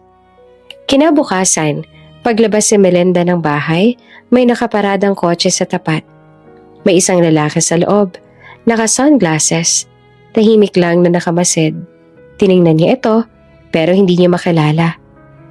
Paglapit niya ay pinaandar ng lalaki ang sasakyan at mabilis na umalis. Hindi pa tapos. Mahina niyang bulong habang pinagmamasan na kumikislap na alikabok sa kalsada. Bumalik siya sa loob ng bahay, hawak pa rin ang kwentas. Sa isip niya, naghalo ang kaba at kuryosidad. Ang laban kay Rafael ay tila tapos na sa mata ng publiko. Pero may bagong banta. May bagong peraso ng palaisipan na humihingi ng sagot. Huminga siya ng malalim at marahang ngumiti. Kung may susunod pang round, sabi niya sa sarili, handa na ako. Hindi na ako yung Melinda na iniwan noon. Sa labas, umihip ang malamig na hangin ng gabi at sa gitna ng katahimikan, ang cellphone niya ay muling umilaw. Isang bagong mensahe mula sa parehong unknown sender. Magda is not who you think she is. Napatigil si Melinda. Ang pangalan ng kanyang ina. Bakit binabanggit muli? At doon alam niyang ang susunod na laban ay hindi na tungkol sa pera, kundi sa katotohanan. Ang sekreto ng pamilyang minsan niyang pinangarap maging bahagi. Umaga ng linggo, ang araw ng marahang, sumisilip sa bintana ng bahay ni Melinda. Ngunit siya ay nakaupo pa rin sa dining table. Hawak ang kwentas na natagpuan niya noong nakaraan. Hindi pa rin siya mapalagay mula sa mga misteryosong text messages kagabi. Sa gitna ng pag-iisip, may kumatok sa gate. 3 beses, mabagal. May ritmo na parang hindi basta bisita lang. Pagbukas niya ng pinto, isang matandang babae ang bumungad. Mahina na, ngunit matalim ang mga mata. Melinda? Sabi ng babae na may halong kaba sa boses. Opo, sino po sila? Ngumiti ito ng marahan. Ako si Tessa Villanueva, kaibigan ng mama mo, si Magda. Parang biglang may humigpit sa dibdib ni Melinda sa pagbabanggit ng pangalan ng ina. Matagal na po kayo hindi nagpapakita. Naalala ko na po kayo nung bata pa ako. Kayo po ba yung madalas na dumalaw sa bahay namin dati? Tumango si Tessa. Siya kamarahang iniabot ang isang lumang sobre na may tatak ng bangko. Ito ang dahilan kung bakit ako narito. Matagal ko na dapat itong binigay sa'yo, pero natakot ako noon. Ngunit ngayon gusto kong itama yung pagkukulang ko sa mama mo. Umupo silang dalawa sa sala. Sa pagitan nila, nakapatong ang sobre na tila may bigat ng mga taon. Bago mamatay ang mama mo, sabi ni Tessa. Pinakiusap niya sa akin na itago ko yan. Hanggang sa dumating ang panahon na kailangan mo na ito. Dahan-dahan niyang binuksan ang sobre. Sa loob ay may isang sulat na halatang ilang dekada na ang tanda. May mga mantsa ng luha at pamilyar ang sulat kamay. Nakasulat, para kay Melinda, anak ko. Tumigil ang mundo ni Melinda sa sandaling yon. Pinunasan niya ang luha bago nagsimulang basahin ang liham. Anak, kung nababasa mo to, ibig sabihin ay wala na ako. Maraming bagay ang hindi ko nasabi sa'yo. Hindi kita iniwan ng walang laban. May mga bagay na hindi ko kayang sabihin noon dahil may mga matang nagbabantay. Napakapit si Melinda sa papel. Tumulo ang luha sa bawat linya. May trust fund na ginawa ang papa mo bago siya nawala. Nasa pangalan ng ibang tao. Para hindi maagaw ng pamilya na Rafael. Ang perang yon ay para sa'yo at sa magiging anak mo. Pero higit pa doon, may dokumento rin nagsasabing hindi aksidente ang pagkamatay ng tatay mo. Hanapin mo sa bangko ng Luna Holdings sa ilalim ng pangalang Teresa Ramos. Siya ang tagapag-ingat ng lahat ng sekreto. Teresa? Mahina niyang bulong. Napatingin siya kay Teresa na ngayon ay umiiyak na rin. Si Teresa. Yun din ang pangalan sa papel na nakuha ko sa mansyon. Tumango si Tessa. Oo anak, si Teresa Ramos. Matagal na kasambahay sa bahay ng mga Valencia. Siya ang tagapangalaga ng yaman at sikreto ng pamilya. Isa siya sa mga pinagkakatiwalaan ng mama mo. Napatigal si Melinda. Ibig sabihin, matagal nang konektado si mama kay Rafael. Bago pa kami ikasal? Mas matagal pa, Melinda. Sagot ni Tessa. Ang pamilya na Rafael, may utang sa mama mo. May mga ari-ari ang ipinangalan nila pansamantala sa pamilya ng mama mo noon. Para takasan ng buwis at mga utang. Pero nung mamatay siya, nawala ang mga papeles at tinago iyon ni Teresa. Parang bumigat ang paligid. Ang lahat ng sakit, galit, pagkalito, sabay-sabay na bumalik. Kaya pala parang laging may tinatago si Rafael sa akin. Anak, sabi ni Tessa habang hawak ang kamay ni Melinda. Kung gusto mong bumawi, sa lahat, hanapin mo si Teresa. Siya lang may alam kung nasaan ang mga dokumento. Pero bago siya umalis, may iniabot pa siyang maliit na kahon. Ito, galing din sa mama mo. Hindi ko alam kung anong laman yan. Pero ang sabi niya, kapag nalaman mo na ang totoo, saka mo lang ito buksan. Pagkaalis si Tessa, matagal na nakaupo si Melinda. Binuksan niya ang kahon. May laman nito ang lumang larawan. Si Magda, hawak ang isang sanggol. Sa likod ng larawan ay may nakasulat. Para sa anak kong hindi nila kinuha. Napakapit siya sa dibdib. Ano ibig sabihin nito, Ma? Habang tumatakbo sa isip niya ang posibilidad, nag-vibrate muli ang cellphone niya. Isang bagong mensahe mula sa unknown number. Alam mo na ngayon, hindi ba? Hanapin mo ako bago sila makahanap sa akin. T.R. Tumaas ang balahibo niya. T.R. Teresa Ramos. Buhay pa siya. Mabilis siyang kinuha ang bag. Isinuksok ang larawan at liham. Hindi pa tapos ang laban. Ang iniwan ng kanyang ina ay hindi lamang yaman, kundi katotohanan na kay tagal nang itinago ng pamilyang minsan ay sinira ang buhay niya. Habang umaalis siya ng bahay, nakatingin siya sa langit. Sa unang liwanag ng umaga, Ma, bulong niya, salamat sa hindi mo pagsuko. Ngayon, ako naman ang lalaban. At sa dulo ng kalsada, isang itim na sasakyan ang sumunod sa kanya. Tahimik, mabagal. Sa loob nito ay isang babaeng may puting buhok ang nakamasid. May ngiti sa labi. Handa na siya. Mahinang sabi nito. Simulan na natin ang pagbabalik ng totoo. Mainit ang umaga sa mansyon ng mga Valencia, pero hindi galing sa araw ng apoy. Mula ito sa mga sigawan at pangayan sa loob ng malawak na sala. Rafael, paano mo nagawang itago ito sa amin? Sagot ni Don Ernesto, ang ama ni Rafael, habang pinupukpok naman ang mesa ng baston. Wala akong tinago pa. Hindi ko alam kung saan nagkagaling ang mga paratang na yan. Sagot pa ni Rafael, pero nanginginig ang tinig niya. Sa gilid, tahimik lamang si Lara. Nakayuko, hawak ang cellphone na paulit-ulit na tumutunog dahil sa notifications. Mga comment, shares at memes tungkol sa scandal na lang dalawa. Walang gustong lumapit sa kanya. Maging ang mga pinsan ni Rafael na dati niyang kakampi, ngayon ay umiwas ang tingin. Wala ka na talagang hiya. Singit pa ng kapatid ni Rafael na si Monica. Binaliktad mo ang asawa mo. Tapos ngayon, buong pamilya mo ang nadadamay. Monica, huwag kang makialam. Sigaw na Rafael.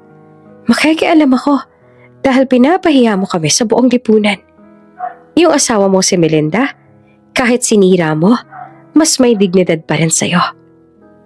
Tahimik na tumulo ang luha ni Lara. Rafael, hindi ko na alam kung anong gagawin natin. Mahinang sabi niya, pero agad siyang tinabig ni Rafael. Huwag mo akong sabihan ng natin. Kasalanan mo to, Lara. Kung hindi mo pinost yung video natin sa party. Hindi ako yun, sigaw ni Lara, na halos sumabog ang boses. Bakit ba laging ako sinisisi mo? Tumahimik ang buong bahay. Tanging huni ng aircon at pabigat na buntong hininga ni Don Ernesto ang maririnig. Maghiwalay muna kayo, sabi ng matanda. Hindi ko hahayaang masira pa lalo ang pangalan ng Valencia. Tumayo si Rafael, pinulot ang jacket at galit na umalis ang bahay. Naiwan si Lara, nanginginig, habang unti-unti namang umaakyat ang tensyon. Pagkatapos ng ilang oras, bumalik si Monica, bit-bit ang isang brown envelope. Lara, gusto mo bang malaman kung bakit nagagalit talaga si Papa? Bakit? Inilapag ni Monica ang envelope sa mesa. Dahil bago pa i-freeze ni Melinda ang mga account, may naglabas ng malalaking halaga. At guess what? Ang pangalan na ginamit? Lara D. Santos. Parang binuhusan ng malamig na tubig si Lara. Ha? Hindi ako nag-withdraw ng kahit ano. Wala akong access doon. E paano mo ipapaliwanag to? Itinaas si Monica ang mga resibo. Sunod-sunod, iba't ibang petsa. Perma ni Lara sa bawat isa. Nanginginig ang mga kamay ni Lara habang tinitingnan ng mga papel. Hindi ko to pinirmahan. Peke to. Sabihin mo yan sa bangko. Pero alam mo bang ang petsa ng mga withdrawal? 2 araw bago freeze ni Melinda mga account. Parang may alam ka na mangyayari, ano? Tumalikod si Monica at iniwan siyang tulala.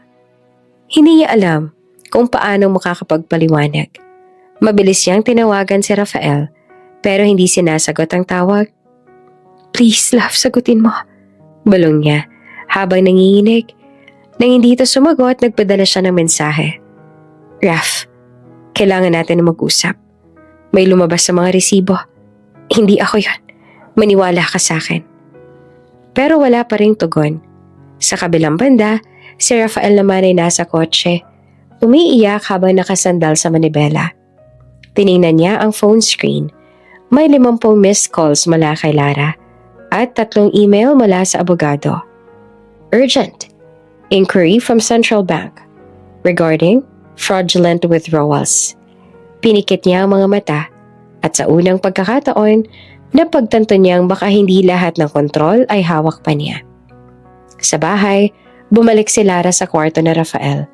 Habang nahahalongkat ang mga dokumento, may napansin siyang maliit na envelope na nakasiksik sa ilalim ng drawer. Binuksan niya iyon at muntik nang mabitawan nang makita kung ano ang laman. Mga kopya ng withdrawal receipts. Lahat may perma na Rafael. Nagpanggap siyang akong gumawa nito. Nalaglag ang cellphone niya sa sahig. Ngayon niya lang naramdaman kung gaanong kalalim ang pagkakabaon niya sa gulo ni Rafael. Sa labas ng bahay, nakatayo ang isang babae na may sombrero. Nakamasid sa loob sa pamamagitan ng salamin ng gate. May hawak siyang camera at envelope na kulay itim. Binulong niya sa sarili. Simula pa lang to. Kapag lumabas ang totoo, sila mismo ang sisira sa isa't isa. Habang tinatamaan niya ng liwanag ang poste, makikita sa isang iglap ang tattoo sa kanyang pulso. T.R. Ang parehong inisyal ng misteryosong taong nagpadala ng mensahe kay Melinda. Mainit ang sikat ng araw nang tumigil ang itim na kotse sa tapat ng bahay ni Melinda. Pagbukas ng pinto, bumungad ang isang babaeng naka-designer sunglasses, naka-heels, at may dalang paper bag ng mamahaling brand. Si Lara, payat, maputla, pero pilit pa ring matikas ang tindig. Tiningnan niya si Melinda mula sa loob ng gate. Walang emosyon sa mukha, pero ramdamang tensyon. Anong kailangan mo, Lara? Tanong niya sa kalmadong boses, pero malamig. Melinda, please.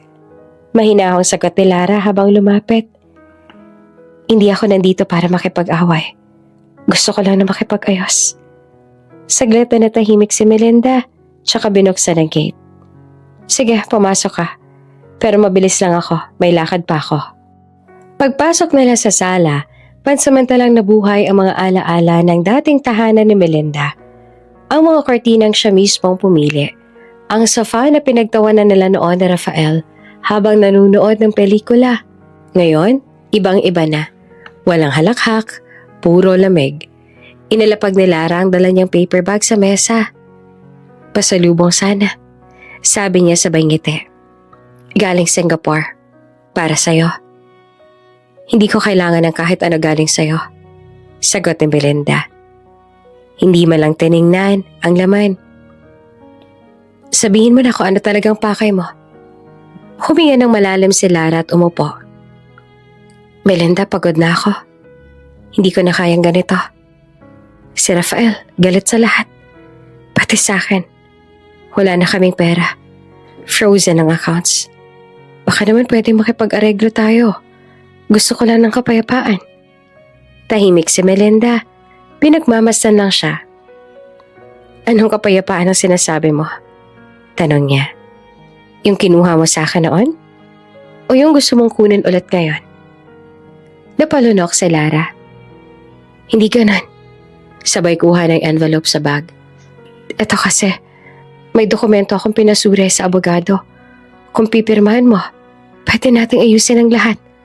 Walang kaso. Walang gulo. Inilapit niya ang dokumento kay Melinda. Nakangiti. Simpleng kontrata lang. Pero mamala ang kailangan. Tahimik na kinuha ni Melinda ang papel. Binuklat niya ito, mabagal habang nakatingin kay Lara. Familiar to. Mahina niyang sabi. Alam mo ba kung ano to, Lara? Ha? Kontrata lang yan ng pag-aareglo. Hindi siya pinatapos si Melinda. Hindi. Fake ito. Napatigil si Lara. Parehong font. Parehong format ng dokumentong pinagawa ko sa law firm ko dati. Pero may kakaiba. Tinapik ni Melinda ang papel. Ginamit mo ang lumang perma ko. At ang date? 3 linggo bago tayo magharap ngayon. Lalong namutla si Lara. Hindi, Melinda. Hindi mo naiintindihan. Tumayo si Melinda. Inilabas ang phone mula sa bulsa, tinutok sa kanya. Alam mo bang naka-video lahat ng to? Nanlaki ang mga mata ni Lara. Kanina pa, dagdag ni Melinda. Nasa kabilang kwarto ang PA ko. Naka-record mula sa simula. Alam ko ng plano mo bago ka pa dumating. Alam mo kung paano? Kasi may nagpadala sa akin ng kopya ng script mo. Lahat ng lalabas sa bibig mo, alam ko na. Nagbago ang mukha ni Lara. Mula sa pakiusap, naging galit. Wala kang alam sa pinagdadaanan ko. Sigaw niya. Sinira mo ang buhay ko. Hindi ako sumira sa'yo. Mahinahon pero matalim na sabi ni Melinda. Ikaw ang pumili niyan. Ginamit mo ako. Ginamit mo ang asawa ko. At ngayon gusto mo pa rin gamitin ang awa ko? Pero tapos na ako doon. Tumayo si Lara, nanginginig. Hindi pa tapos to, Melinda. Hindi mo alam kung sinong pinapatamaan mo. Subukan mo. Malamig na sagot ni Melinda. Pero tandaan mo, sa bawat hakbang mo, may nakabasid. Hindi na ako yung dating Melinda na niloko mo. Paglabas si Lara, naglakad siyang mabilis papunta sa kotse. Pero huminto siya saglit at lumingon. Si Melinda nakatayo pa rin sa pintuan. Matatag, hawak ang cellphone. Na may naka-on na recording. Nang tuluyang umalis ang kotse, lumabas mula sa kabilang kwarto si Tessa, ang matagal ng kaibigan ng yumaong ina ni Melinda. Nakuha mo lahat? Tanong ni Melinda. Ngumiti si Tessa at itinaas ang kamera. HD quality, lahat malinaw, lahat recorded. Huminga ng malalim si Melinda. Good. Isusunod na natin sa abogado. Ngumiti si Tessa, tsaka tumango. Bilib ako sa'yo, Iha. Kung dati ikaw ang niloloko, ngayon ikaw na ang naglalagay ng hangganan. Sa labas, muling bumuhos ang ulan. Parang simula ng bagong yugto. At sa loob ng bahay ni Melinda, tahimik lang, pero sa kanyang mga mata, maliwanag na hindi lang siya nakabangon, handa na siyang lumaban. Tahimik ang umaga sa opisina ni Melinda. Nakaupo siya sa harap ng isa sa mga abogado, si Attorney Ramon Samaniego, habang binabasa ang bagong batch ng mga dokumentong dumating mula sa korte. Ma'am, mahinahon pero seryosong sabi ng abogado. May bago pong kaso laban sa kumpanya ni Rafael. Isang dating creditor, si Mr. Lim, taga Malaysia, nagsampa ng demanda para sa pandaraya. Napakunot ang noon ni Melinda. Pandaraya? Oo. Ayon sa reklamo, nangutang daw si Rafael ng malaking halaga para sa isang expansion project. Pero ginamit pala sa personal na gastos. Mga luho, biyahe, at jewelry purchases sa pangalan ni Lara. Tahimik si Melinda. Hindi na siya nagulat. Pero ramdam pa rin ang bigat. Gano'n naman kalaki ang halagang pinag-uusapan? Halos 30 milyon. 30? Napahawak siya sa sentido. At saan naman napunta lahat ng pera? Nagbukas ang tablet ang abogado at ipinakita ang mga resibo. Mga luxury bag, relo, hotel bookings, lahat galing sa joint corporate account ng kumpanya nila ni Rafael. Kung mapapatunayan ito, sabi ni Attorney Samaniego, posibleng ideklara ang kumpanya nila na bankrupt sa loob lang ng 3 buwan. Lalo na kung wala naman silang maipakita ang assets. Samantala sa Singapore, nagkakagulo sa maliit na opisina si Rafael, pawis sa pawis habang kausap ang kanyang CFO. Anong ibig mo sabihin na na-freeze din ang overseas account? Sigaw niya. Sir, may freeze order na rin galing sa Central Bank of the Philippines. Pati yung under subsidiary name na halongkat na. Dang it. Nakita ni Rafael sa email inbox niya ang headline. Valencia Holdings faces fraud allegations. Investors pulling out.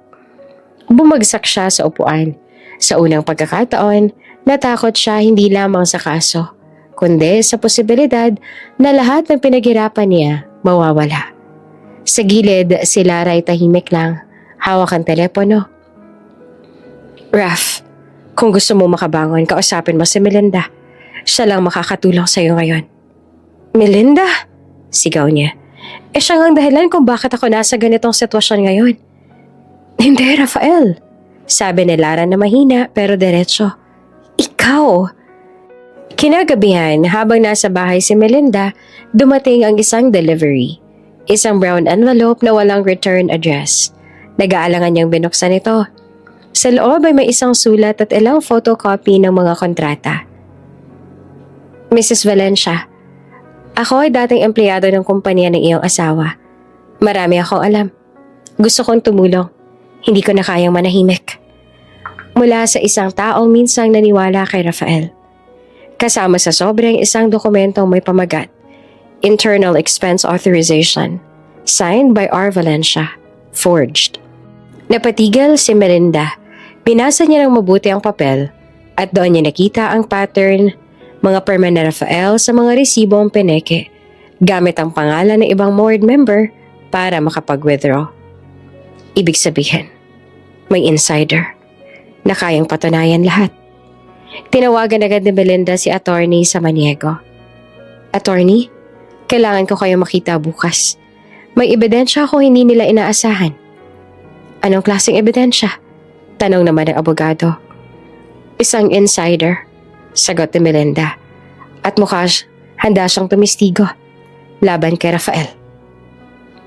Kinabukasan, habang nagkakagulo ang mga balita tungkol sa nalalapit na bankruptcy ng kumpanya, lumabas sa TV ang breaking news. Valencia Holdings posibleng maipasara kung mapapatunayang ginamit sa money laundering at personal na gastos. Nakaupo si Melinda sa harap ng telebisyon. Tahimik. Sa likod ng kanyang katahimikan may halong awa at determinasyon. Awa, dahil kahit gaanong kasama si Rafael, parte pa rin siya ng buhay na minsan niyang pinili.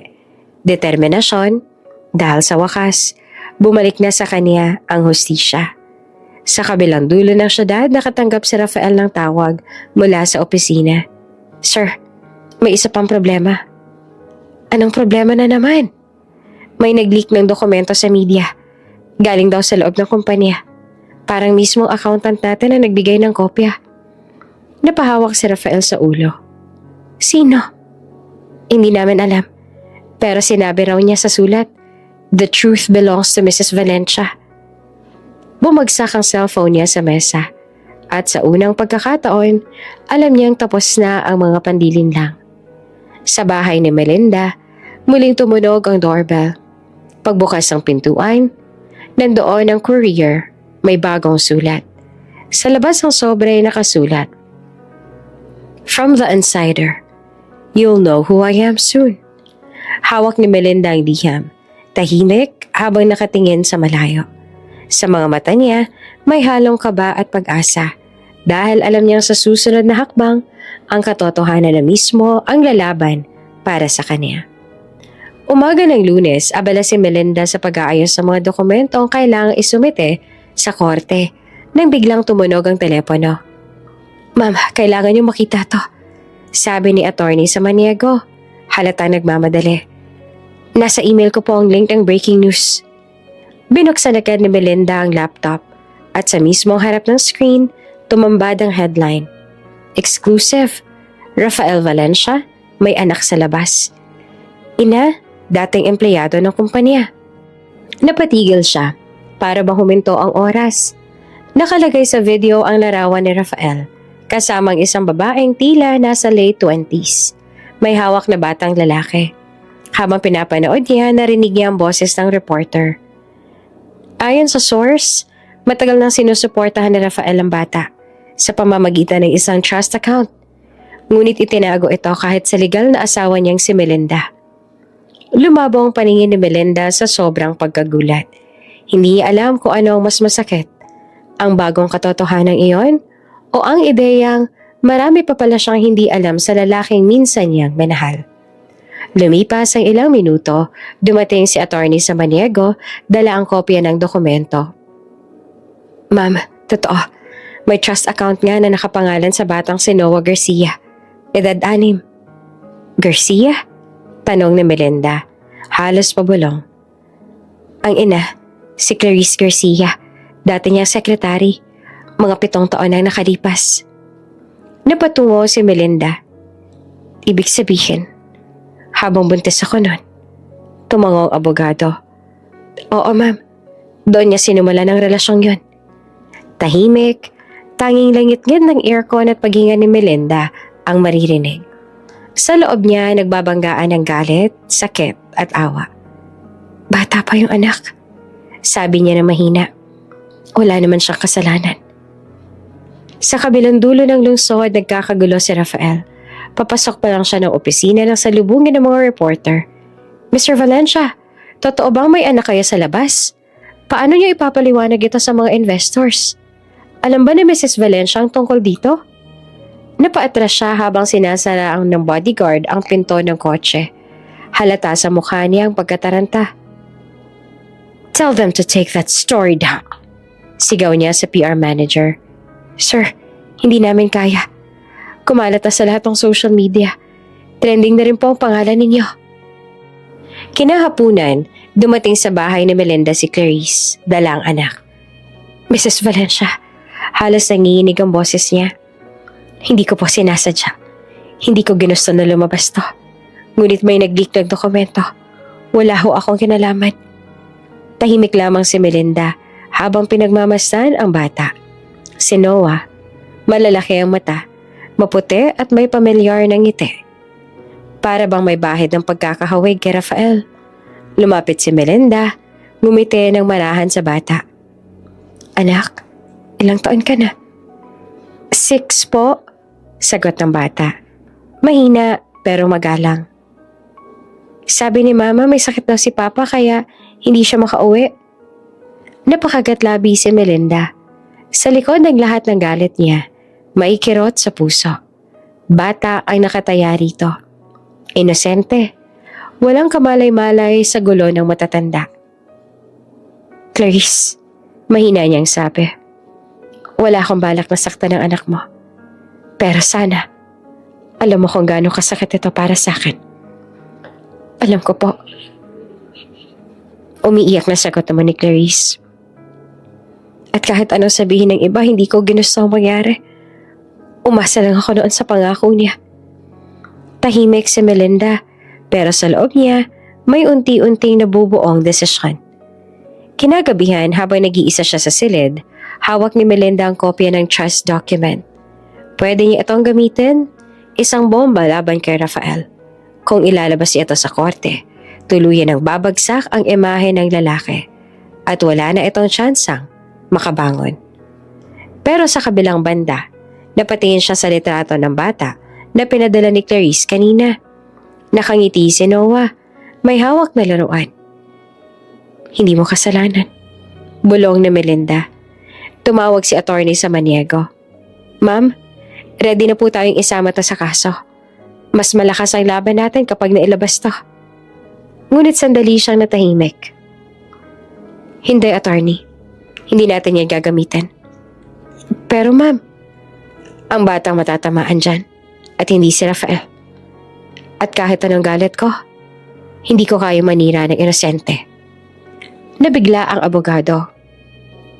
Sigurado po kayo? Oo. Matatag na sagot ni Melinda. Hayaan mo si Rafael ang mabuhay sa bigat ng sarili niyang kasinungalingan. Hindi ko kailangang ibaba ang sarili ko para lang manalo.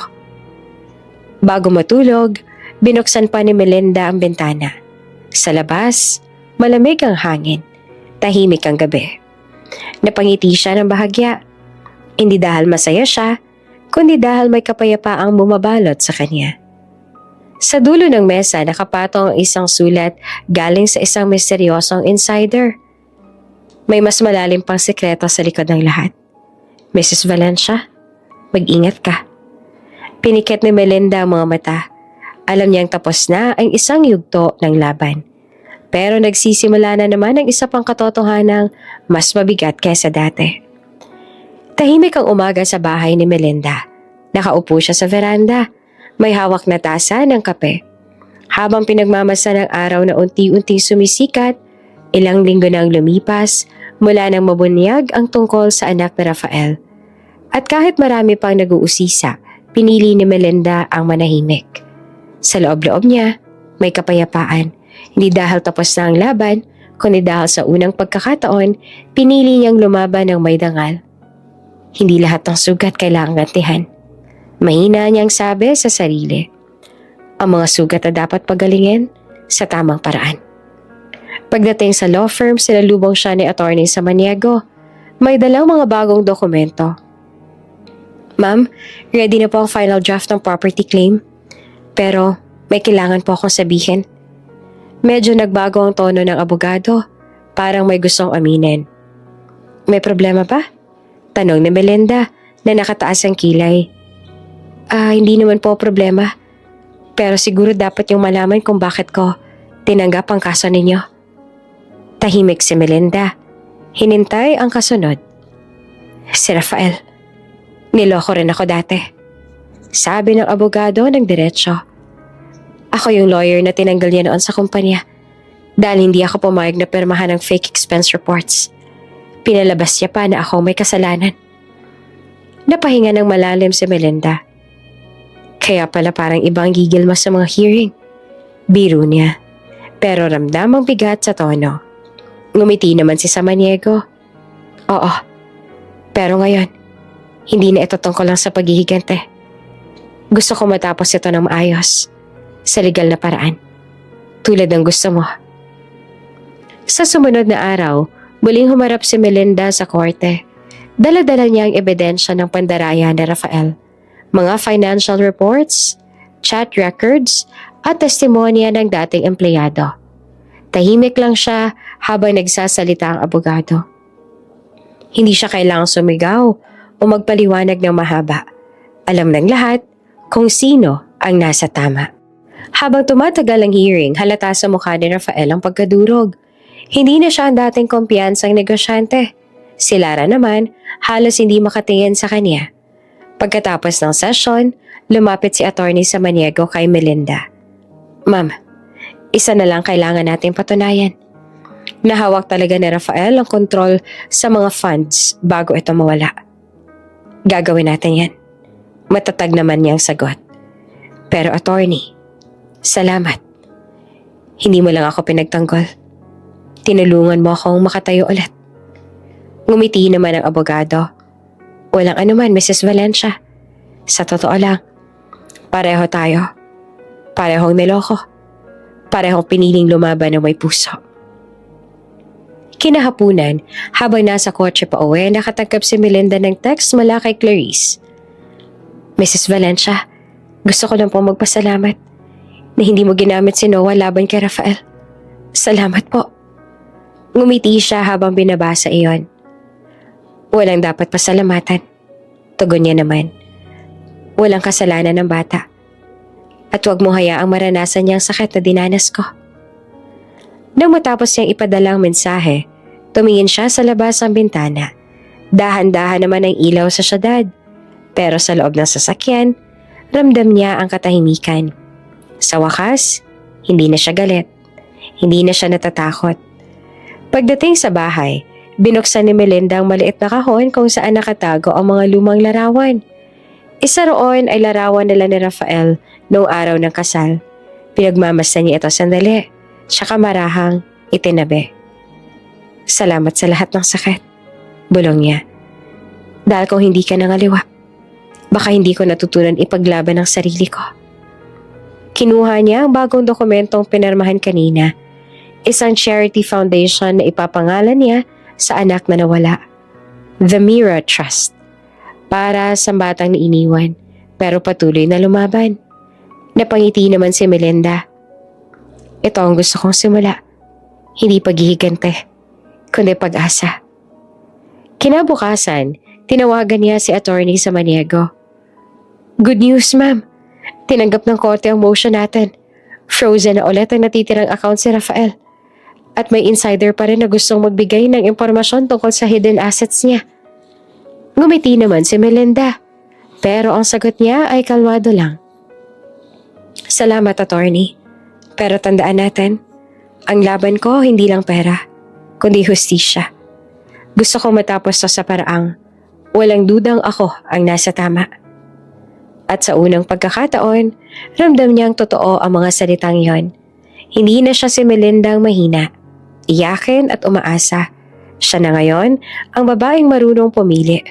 Ang babaeng pinatunayan na ang puso ay pwedeng maging sandata at hindi kahinaan. Mainit ang sikat ng araw nang lumapag ang flight mula Singapore. Sa loob ng arrival area ng NAIA, naglalakad sina Rafael at Lara. Parehong nakasuot ng designer shades. Parang walang nangyari. Pero sa likod ng mga ngiti nila, halata ang kaba. Don't worry, bulong ni Rafael habang bitbit ang mga maleta. We'll fix this. I still have connections. Baka temporary lang yung case. Ngumiti naman si Lara, pero pilit. Ref, kung temporary lang yan, bakit halos lahat ng business partners mo nag-back out? Hindi siya nakasagot. Umiling na lang. Pilit na pinagmukhang kalmado habang papunta sa exit. Pero bago pa sila makatawid, napahinto si Lara. Ref, sabi niya sabay turo sa labas. Tingnan mo. Sa tapat ng gate nakapila ang mga cameraman at reporter. Flash dito, sigaw doon. Mr. Valencia, totoo bang nagbalik kayo para harapin ang kaso ng korupsyon? Miss Lara, totoo bang involved din kayo sa offshore accounts? Napaatras sila pareho. Pero ang pinakamalupit na tanawin ay nasa gitna ng mga tao. Si Melinda, nakatayo sa tabi ng kanyang abogado. Maayos ang postura. Naka-white suit, kalmado pero matalim ang tingin. Sa isang kamay, hawak niya ang brown envelope. Sa kabila, hawak ng assistant ang isang folder na may nakasulat na Certified Ownership Transfer, Valencia Holdings. Melinda, tanging nasabi na lamang ni Rafael na halos pabulong. Ngumiti siya ng marahan. Welcome home. Lumapit ang mga reporter, sabay-sabay na nagtanong, Mrs. Valencia, totoo bang kayo na po ang legal na control na kumpanya? May comment po ba kayo sa corruption issue ni Mr. Valencia? Pero kalmado lang si Melinda. Hindi ako nandito para manira. Nandito ako para maglabas ng katotohanan. Sabay iniabot niya sa media ang kopya ng dokumento. Ito po ang papeles na nagpapatunay na ako ang tunay na may-ari ng lahat ng assets. At ang mga transaction abroad ay ginawa ng walang pahintulot ko. Napalunok si Rafael, halos mawala ng kulay ang mukha. Ano to, Melinda? Hindi mo pwedeng gawin to. Ginawa ko lang kung ano ang dapat. Noon pa, sagot niya. Hindi ko na kailangang magtago. Lahat ng nasa pangalan mo, nakuha mo sa pangalan ko. Lumingon siya kay Lara. At ikaw naman, dapat mong malaman kung gaanong kalalim yung nilaro ninyo. Pero masyado kayo naniwala sa kasinungalingan yung kayang tumakas. Napatingin si Lara sa paligid. Dozens of cameras were pointed at them. Halatang nawawala na sa sarili. Tinakpan ng mukha. Melinda, please wag dito. Pakiusap niya. Bakit naman hindi? Malamig na sagot ni Melinda. Dito niya rin ako inilagay sa kahihiyan. Ngayon, panahon na para makita ng lahat kung sino talaga sa atin ang niloko. Lumapit ang abogado ni Melinda. Iniabot kay Rafael ang isa pang dokumento. Mr. Valencia, effective immediately, lahat ng shares at ari-arian na nakapangalan sa inyo ay pansamantalang na freeze order. Ang mga properties abroad ay kasalukuyang iniimbestigahan ng International Financial Authority. Napalingalinga si Rafael. You can't do this. This is harassment. Tumawa na mahina si Melinda. Harassment? Hindi. Hustisya lang to, Rafael. Yung hustisya na tinanggal mo sa akin nung iniwan mo ako sa ospital. Habang nagdurugo ako mag-isa. Napayuko si Rafael. Sa unang pagkakataon, walang lumabas na depensa. Habang nagmamadaling umaalis si Lara, hinawakan ni Melinda ang braso niya sandali. Hindi ko na kailangang sirain ka. Mahinahon niyang sabi. Ginawa mo yan sa sarili mo. Melinda, nanginginig na boses ni Lara. Hindi ko alam na ganito kalalim yung ginawa namin. Hindi mo kailangang magpaliwanag. Pero tandaan mo, lahat ng bagay na nakamit sa kasinungalingan, mawawala rin sa kasinungalingan. Pagkatapos noon, binitawan niya ito. Si Lara, naglakad palayo, umiiyak, walang direksyon. Paglingon niya, naroon pa rin si Rafael, nakatingin sa kanya, parang gusto pang magsalita. Melinda, please, bigyan mo ako ng isa pang pagkakataon. Ngumiti siya, pero may luha sa mata. Rafael, tapos na. Lahat ng pagkakataon mo, sinayang mo. Lumapit ang mga reporter, muling nagtanong. Mrs. Valencia, ano pong plano ninyo pagkatapos nito? Huminga siya ng malalim bago sumagot.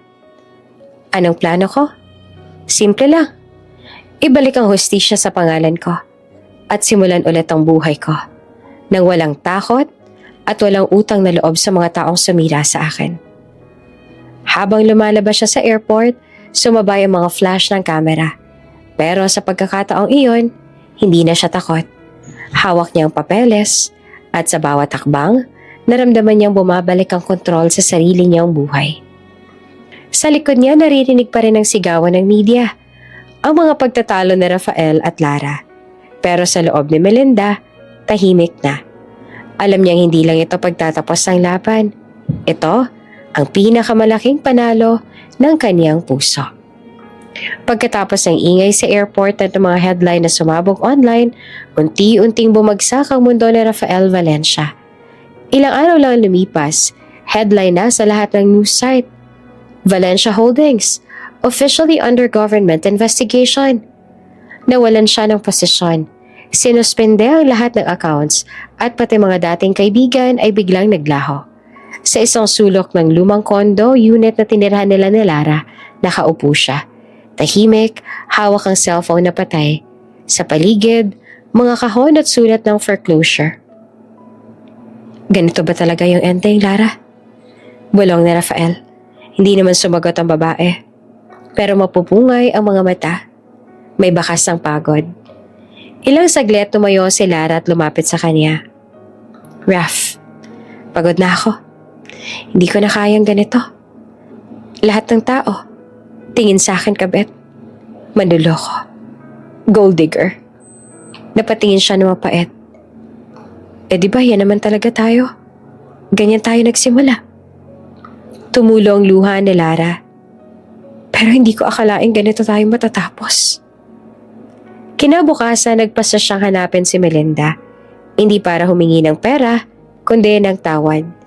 Lumapit siya sa gate ng bagong opisina nito. Isang foundation na binuo ni Melinda para sa mga single mothers. Tahimik siyang pumasok. Dala maliit na paper bag. Sa loob ay isang lumang bracelet, ang unang regalo sa kanya ni Melinda noong kasal nila. Pagpasok niya, nagulat ang mga staff. "Ma'am, may bisita po kayo," sabi ng receptionist. Pagharap ni Melinda, nagkatinginan silang dalawa. Mahinahon ang mukha ni Melinda, pero malamig ang mga mata. "Anong ginagawa mo dito, Lara?" tanong niya. Lumuhod naman agad si Lara. Hindi napigilan ng luha. "Melinda, please. I know I don't deserve forgiveness. Pero gusto ko pa rin humingi ng tawad. Hindi ako lumapit para humingi ng kahit na ano. Gusto ko lang na matapos to." Tahimik si Melinda. Hawak niya ang envelope na dapat ay ipapadala sa korte para sa isa pang kaso laban kay Rafael. Pero natigilan siya. "Bakit ngayon?" tanong niya. "Bakit ngayon mo lang naisip yan? Ngayong wala na kayong lahat?" "Dahil ngayon lang ako natauhan," sagot pa na Lara. "Ngayon ko lang naramdaman kung gaano kasakit mawala ng lahat. Lalo na yung respeto sa sarili." Sandaling katahimikan. Tanging tunog ng ulan sa labas ang maririnig. Pagkaraan ng ilang minuto, inabot ni Melinda ang tissue kay Lara. "Tumayo ka na," mahina niyang sabi. "Hindi ko kailangan ng paghingi ng tawad mo. Pero kung gusto mo ayusin ang buhay mo, simulan mo sa labas ng pintong yan. Huwag na sa likod ng pangalan ng iba." Tumango si Lara, humagulhol. "Salamat, Melinda." Paglabas nito ay parang nabunutan naman ng tinik si Melinda.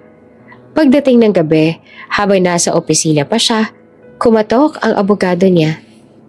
"Ma'am, may gusto po akong iparating." Inabot nito ang isang medical report. Si Don Ernesto Valencia, ang ama ni Rafael, nasa ospital daw ngayon. Malubha ang lagay. Napahinto si Melinda. Si Don Ernesto, ang lalaki minsan nagmalasakit sa kanya nung nagsisimula pa lang siya at si Rafael. Siya ang unang naniwala sa kanya, tumulong sa negosyo at nag-alok ng bahay nila noon.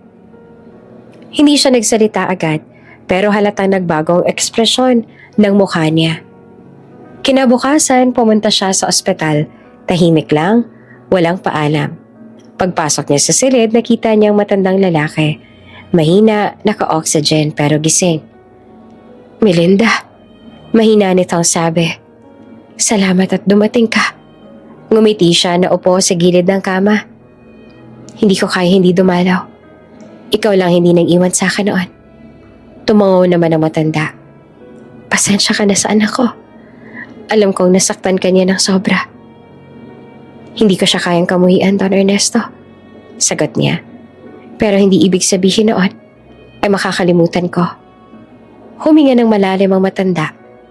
"Ang mahalaga ay nakabangon ka. At sana kahit papaano, mapatawad mo rin kami." Paglabas si Melinda ng ospital, napatingala siya sa langit. Ulan na naman. Katulad noong araw na inililibing niya ang anak nila. Pero ngayon, may kakaibang gaan sa dibdib. Hindi dahil sa panalo o sa pera, kundi dahil natuto siyang magpatawad kahit walang humihingi. Habang naglalakad siya palayo, tumunog ang cellphone niya. Text galing sa abogado. "Ma'am, lahat po ng kaso laban sa inyo dismissed na. At lahat ng ari-arian formal lang ibinalik sa inyo." Ngumiti siya. Tumingin sa langit at bumulong. "Salamat." Tapos na. Pero sa puso niya, alam niyang hindi lang pagtatapos iyon, kundi simula ng ganap na kapatawaran. Tahimik ang umagang yon sa bagong bahay ni Melinda. Hindi na mansyon, hindi rin kondo sa mataas na gusali. Simpleng bahay sa labas ng syudad. May malawak na hardin at amoy ng bagong pintura. Habang tumutunog ang coffee maker sa kusina, maririnig ang tawa ng isang batang lalaki sa labas. "Mommy, ang laki ng garden natin!" Sigaw ng anak na inampon niya. Si Miguel. Habang tumatakbo sa damuhan, hawak ang maliit na asong tuta. Ngumiti naman si Melinda.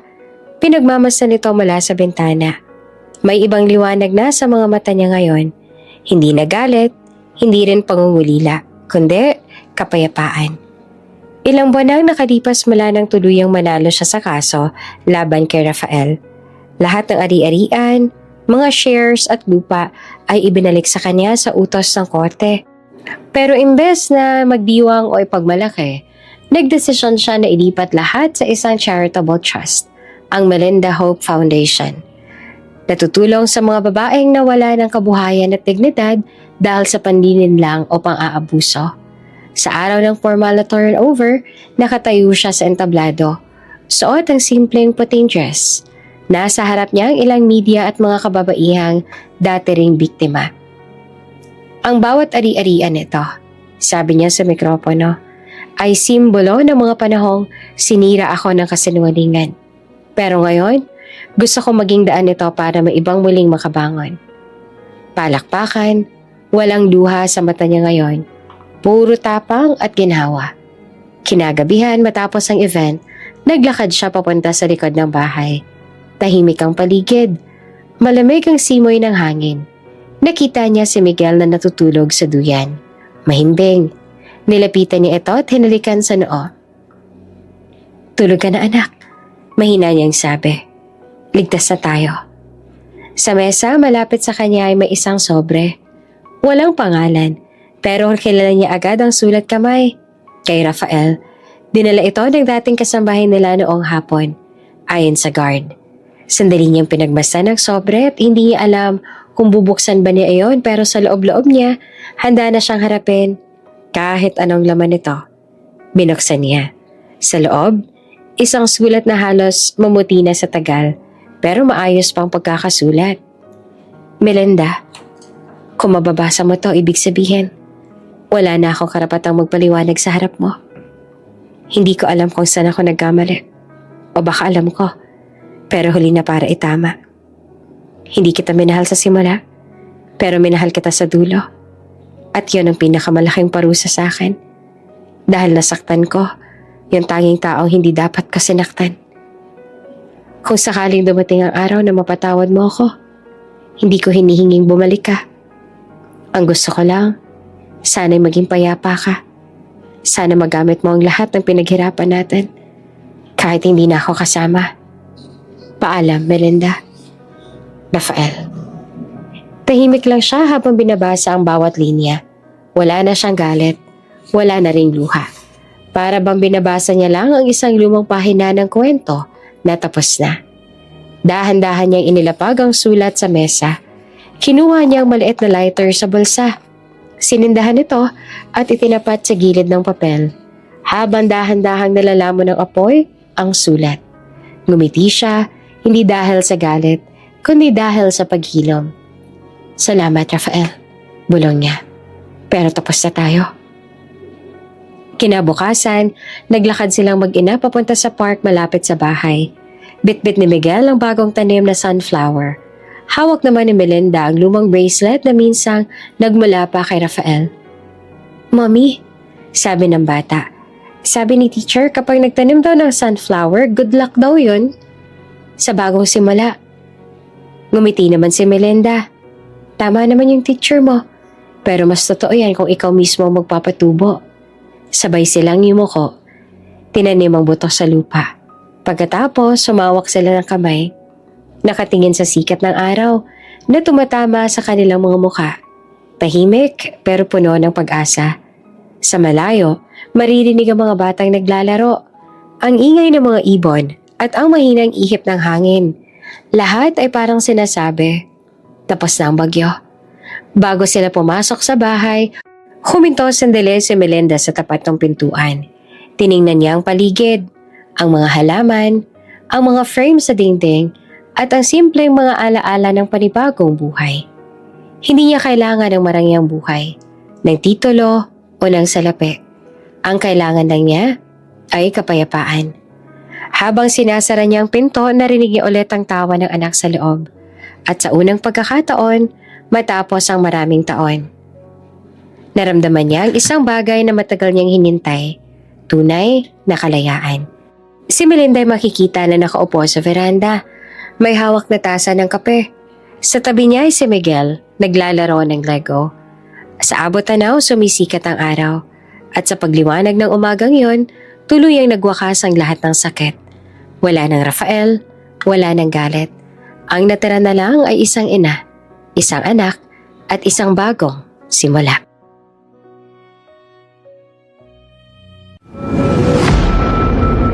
Kung bago ka pa lang sa channel na ito, Ate Jane TV, huwag kalimutang pindutin ang notification bell and subscribe button. Sana po hindi naman malaking abala sa inyo ang pagpindot ng subscribe button dahil ang kapalit po nito ay ang pagsuporta para makapag-produce ng mga libreng stories sa mga channels ni Ate Jane. Maraming salamat! Habang naglalabas ang kabaong si Melinda sa gitna ng